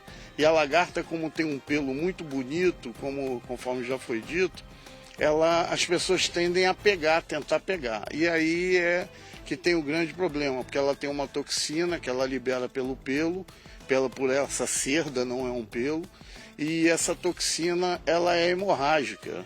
Além de causar a queimação, sensação de queimação, dores intensas, ela é hemorrágica.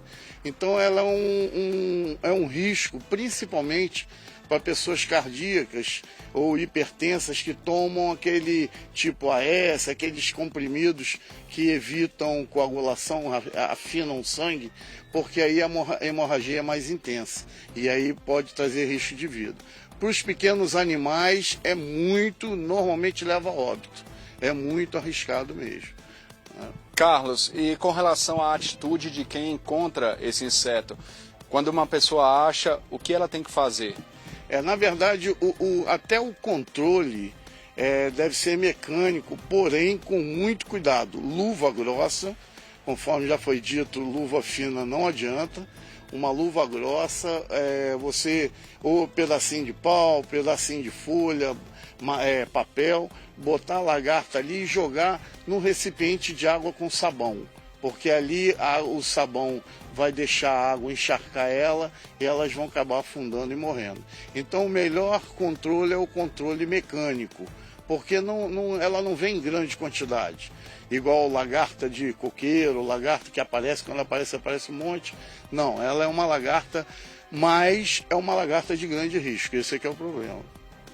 Malta, e a Lorena estava contando pra gente aqui que ela não foi a única vítima, também outras pessoas passaram pelo mesmo problema nesse condomínio no Lago Norte, né, Lorena? Meu marido foi conversar com a síndica e soube dela que tiveram me parece 4 ou 5 casos, 4 ou 5 pessoas e inclusive uma delas ficou internada.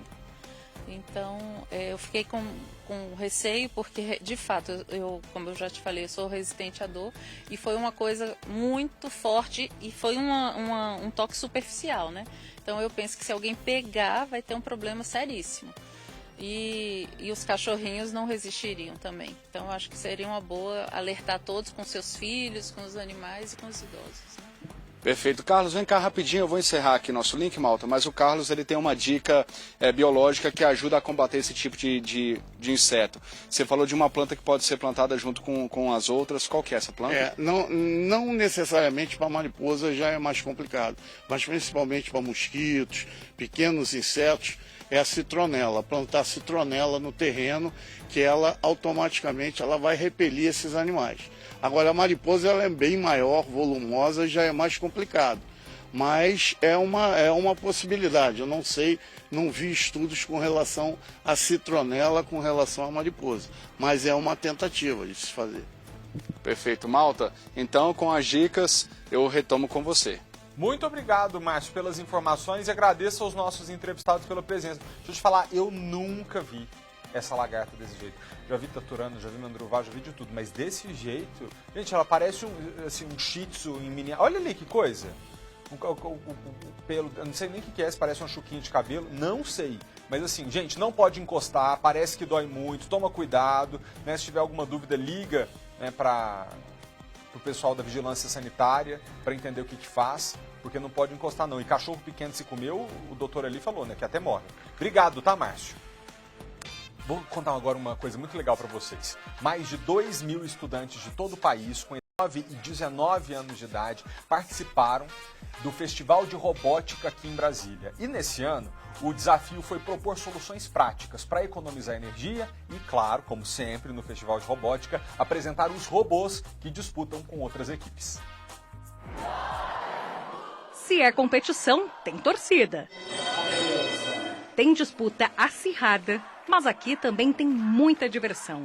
O SESI Lab tem palestras, exposições e oficinas. As equipes concorrem à classificação para a etapa mundial do torneio de robótica, que será nos Estados Unidos no mês que vem. Nesta etapa nacional, vários aspectos contam pontos. Um deles, o projeto apresentado.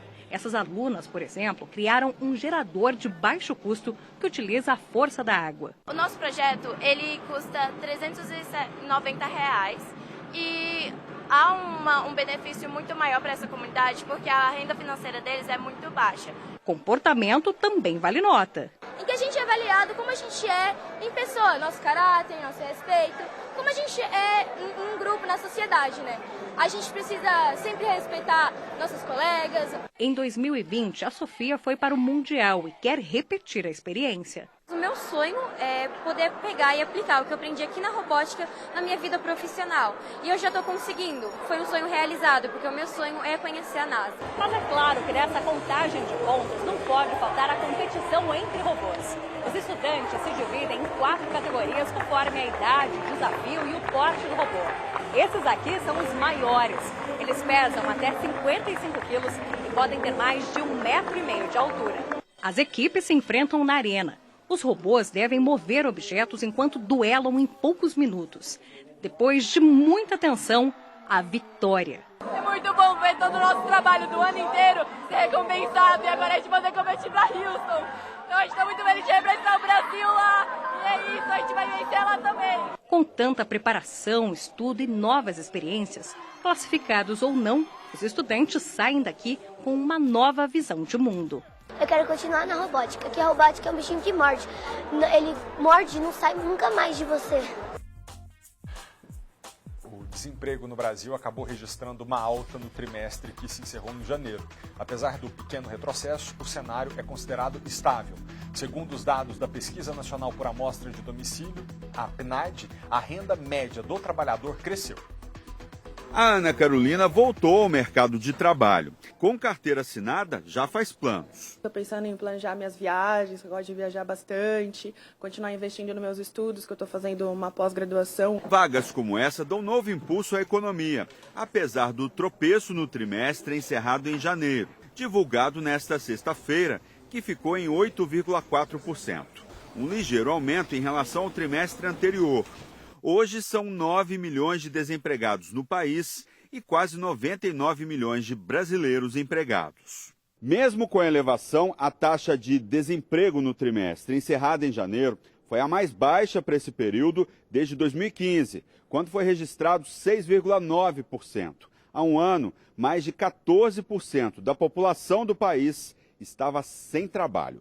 Isso significa que em 12 meses, pelo menos 5 milhões de brasileiros encontraram uma ocupação, um reflexo da retomada do pós-pandemia. O levantamento da PNAD mostra ainda um aumento da renda. Entre novembro e janeiro, o salário médio subiu 1,6%. A gente, na verdade, volta ao nível de emprego próximo ao que a gente tinha antes da pandemia, mas com uma renda real um tanto mais baixa. Gabriel também conquistou recentemente um emprego formal e agora só pensa em mantê-lo. Além de me sentir privilegiado, a sensação é uma sensação de segurança. Então, acho que o meu papel é dar o meu máximo para fazer merecer essa oportunidade que eu estou tendo na minha vida. Uma pesquisa mostra que 1/3 dos moradores de favelas do Brasil tem como maior sonho abrir o próprio negócio. O levantamento também revela que 70% das pessoas gostariam de empreender dentro da própria comunidade. O fogo é da altura do sonho da Karen. Ela e o marido vendem comida oriental numa comunidade da zona norte de São Paulo. Divulgar e fazer pra galera uma comida diferente, uma cultura, né? Uma cultura de outro país. Uma pesquisa feita pelo Data Favela em mais de 400 comunidades do Brasil mostrou que ter o próprio negócio é o maior sonho dos moradores. Quase 18 milhões de pessoas no país vivem em favelas e movimentam mais de 200 bilhões de reais. Um mercado promissor, mas ainda desigual. Um homem branco ganha em média 55% a mais do que uma mulher negra nas mesmas condições de trabalho. Nós só vamos conseguir corrigir as desigualdades do nosso país quando tiver de fato igualdade de oportunidades entre homens e mulheres, entre brancos e negros. Jussara conseguiu se formar na faculdade graças à arte da mãe. E as camisetas, pintadas à mão, se espalharam pelo mundo. Já foram encontradas por clientes nossos em Bruxelas, nos Estados Unidos, na Itália, em Londres e por todo lugar do Brasil. A Rosângela não tinha dinheiro nem para comprar um picolé na infância. Vendeu o carro e montou uma sorveteria artesanal. É algo que eu gosto muito, né? Apaixonada pelo sorvete, vender o sorvete que as pessoas se apaixonam também.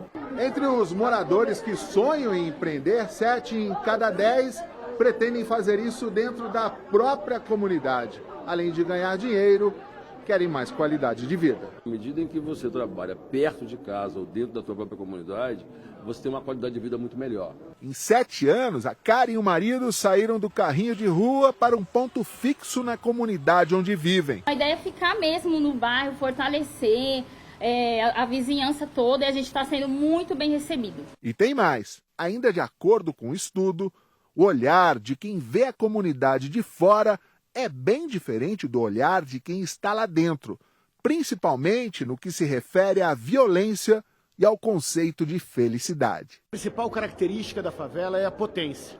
A potência numérica, a potência econômica, mas antes de tudo, a potência empreendedora. De volta aqui ao Distrito Federal. Gente, vocês lembram do caso da Rafaela Luciane Mota, não é?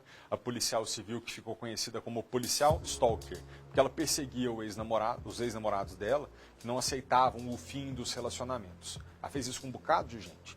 Hoje nós viemos trazer uma boa notícia disso tudo, tem relação com essa história, porque um dos ex-namorados dela, o Gustavo, encontrou a cadela da raça Border Collie que tinha desaparecido faz quase 2 anos. A Rafaela é suspeita de ter levado essa cachorra embora, ter feito várias chantagens emocionais para devolver o animal, só que a cadela nunca apareceu. A polícia tinha até encontrado uns bilhetes em que a Rafaela ameaçava matar a cachorra, por isso todo mundo acreditava que a cachorra estava morta, mas ela apareceu, graças a Deus. Márcio Fontinelli, boa tarde para você. Contigo, amigo.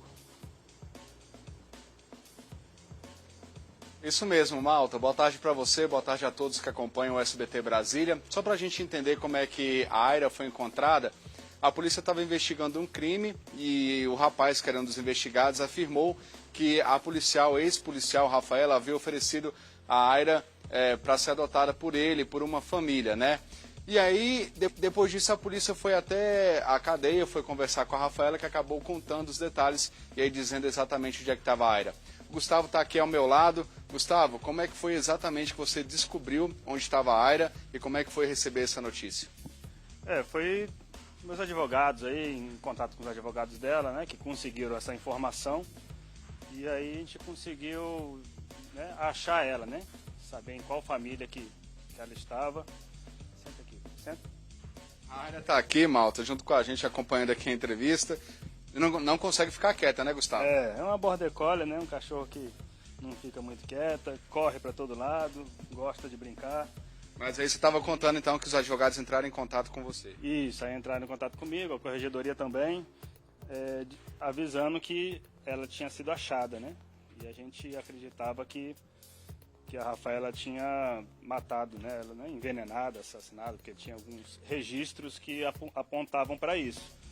Exatamente. Só para a gente poder relembrar, Gustavo, como é que foi o desaparecimento da Aira? Como é que foi naquela época? Naquela época, a Rafaela invadiu aqui a minha casa, né? Destruiu aqui a minha casa, meu carro, minha moto aqui, né? E eu tive que me ausentar da minha casa. E nisso ela levou várias coisas, dentre elas a minha cadela. Então, desde essa época, já tem 1 ano e 10 meses que ela estava sumida, né? E aí ela tinha deixado algum bilhete, alguma coisa para você relacionado à Aira? Não, ela sempre alegava que não sabia, inclusive depois ela dizia que ia me ajudar a procurar, que veio atrás de mim, vamos procurar, eu vou te ajudar, vou tentar, né, buscar insight, mas o tempo todo tava com ela. Né? Malta, e a suspeita de que a Aira estava morta é porque a polícia encontrou vários bilhetes escritos pela Rafaela de como ela iria matar a cadelinha e também com detalhes do assassinato de uma suposta vontade de matar outros ex-namorados.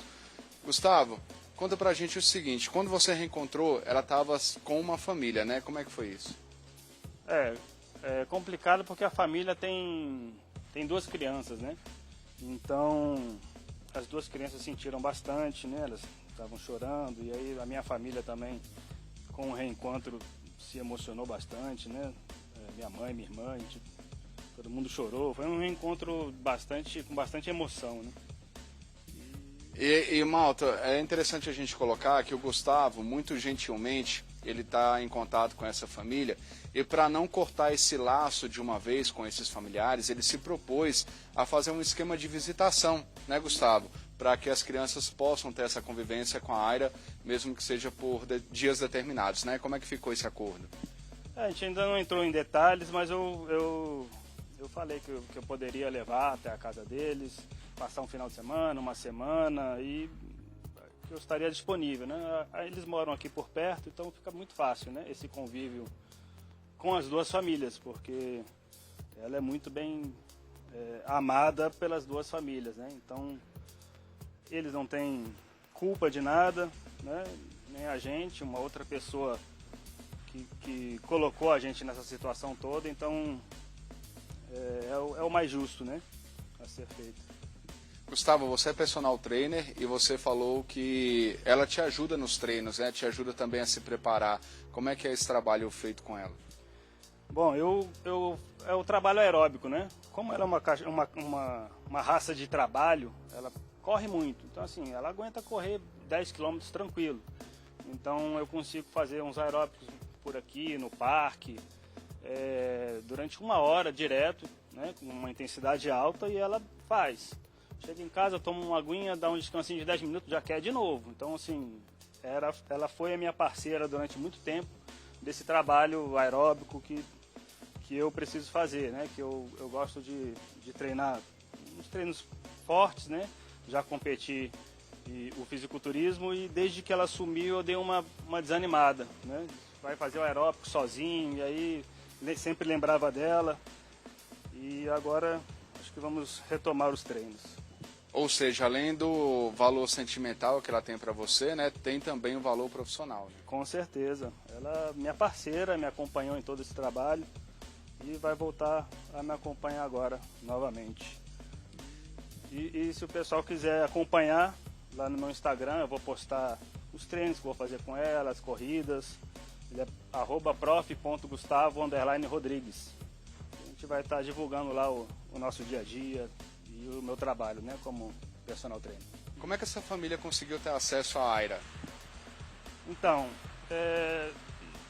o que eu fiquei sabendo, né, é que eles acharam ela num site de doação com outro nome e não foi essa família, né, que achou. Uma outra família adotou ela, que tinha já 2 border collies e um deles tinha uns ataques epiléticos e ela não se adaptou. Aí essa família doou para essa outra família que são amigos, né, um casal de amigos, e aí chegou até eles. Então eles não sabiam de nada do que estava acontecendo. Ela foi doada através desse site de doação e foi isso. Bom, pelo menos agora tá todo mundo reunido, Malta. Inclusive a Aira tá aqui, ó, sentada no meu pé. Eu acho que eu já virei amigo da família aqui também, viu? Eu volto com você. Obrigado, ao Márcio e ao Gustavo também pela entrevista. A gente volta já.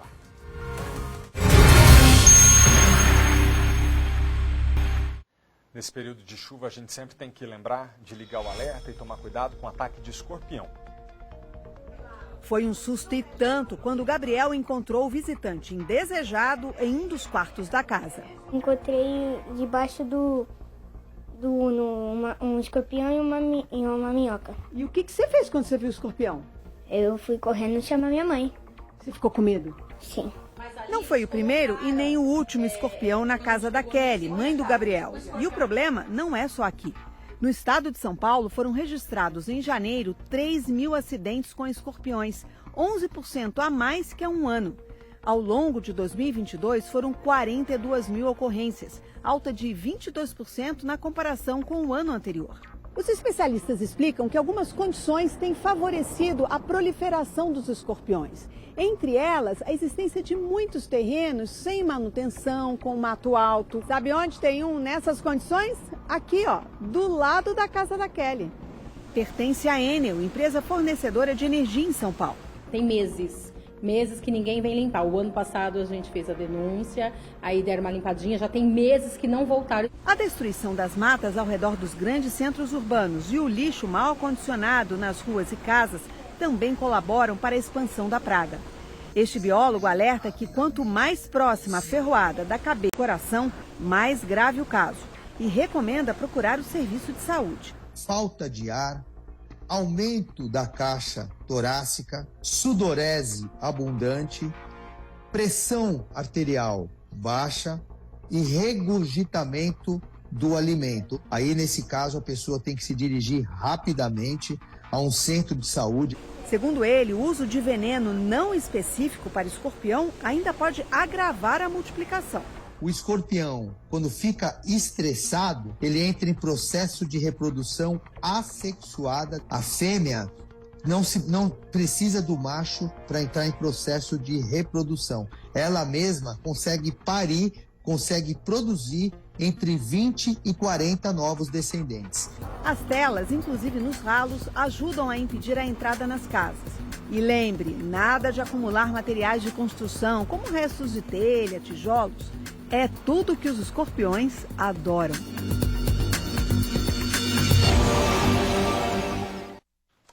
Hoje o ator Theo Medon, que interpreta o Mário em Poliana Moça, é quem vai contar pra gente como vai ser a semana na novela.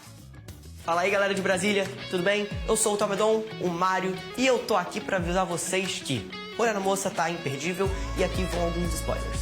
Mala, mó chato, não. Raquel diz que convidou o Luca pra festinha havaiana, mas ele chega bem na hora que a rapaziada tá falando mal dele. Valdineia invade a casa da Dona Branca, tira uma foto dela e depois envia pro Valdinei. A Nancy visualiza a foto e, é claro, ficou desesperada. É a sua mãe. O Pinóquio exige que o Luca reverta tudo, anunciando que o Look Tio é, na verdade, uma cópia dele. Senão, o próprio Pinóquio vai lançar o vídeo revelando toda a verdade. Isso é uma ameaça? Não é? O Durval esqueceu de fazer o bolo de casamento de Joana e Sérgio. Para que você não me pega com essa brincadeira, não para de brincadeira. E o casamento de Joana e Sérgio finalmente se inicia. A bebida do casamento acaba e o Durval disponibiliza mais bebida do seu depósito. O Otto e a Luísa se voluntariam para buscar, só que na hora de abrir a porta, a Luísa acaba se machucando e ela e o Otto quase se beijam. Kessia quer saber da mãe se ela tá realmente comprometida com o Cobra. Eu não tenho como te explicar direito, eu só preciso que você confie em mim. Em mim e na minha honestidade. Eu tenho certeza que esses spoilers te deixaram mais curiosos para saber o que vem por aí. Então agora é com você. Não perca Poliana Moça, 8h30 da noite no SBT, de segunda a sexta. Tá bom? É isso aí, galera. Um beijo para todos vocês. Essa semana a Poliana Moça promete, você não pode perder, tá? Poliana Moça de segunda a sexta-feira, 8h30 da noite. E hoje também tem o Fofocalizando, começando mais cedo, atenção, marque aí, 3h20 da tarde, com a volta de Léo Dias, inclusive. E mais à noite, Ratinho está de volta com programas inéditos, com o divertidíssimo 10 ou 1000, ao vivo, e os calouros mais engraçados e talentosos da TV. Eles vão ter de enfrentar os jurados Lola Meunique, Igor Guimarães, Sônia Lima, Décio Pitinini e Gui Santana, que vão decidir se as atrações valem 10 ou 1000. O programa do Ratinho vai ao ar hoje às 10h15 da noite, não perca. A você de casa, obrigado pela companhia e pela audiência. Agora é a hora do esporte. Boa semana pra gente. Tchau.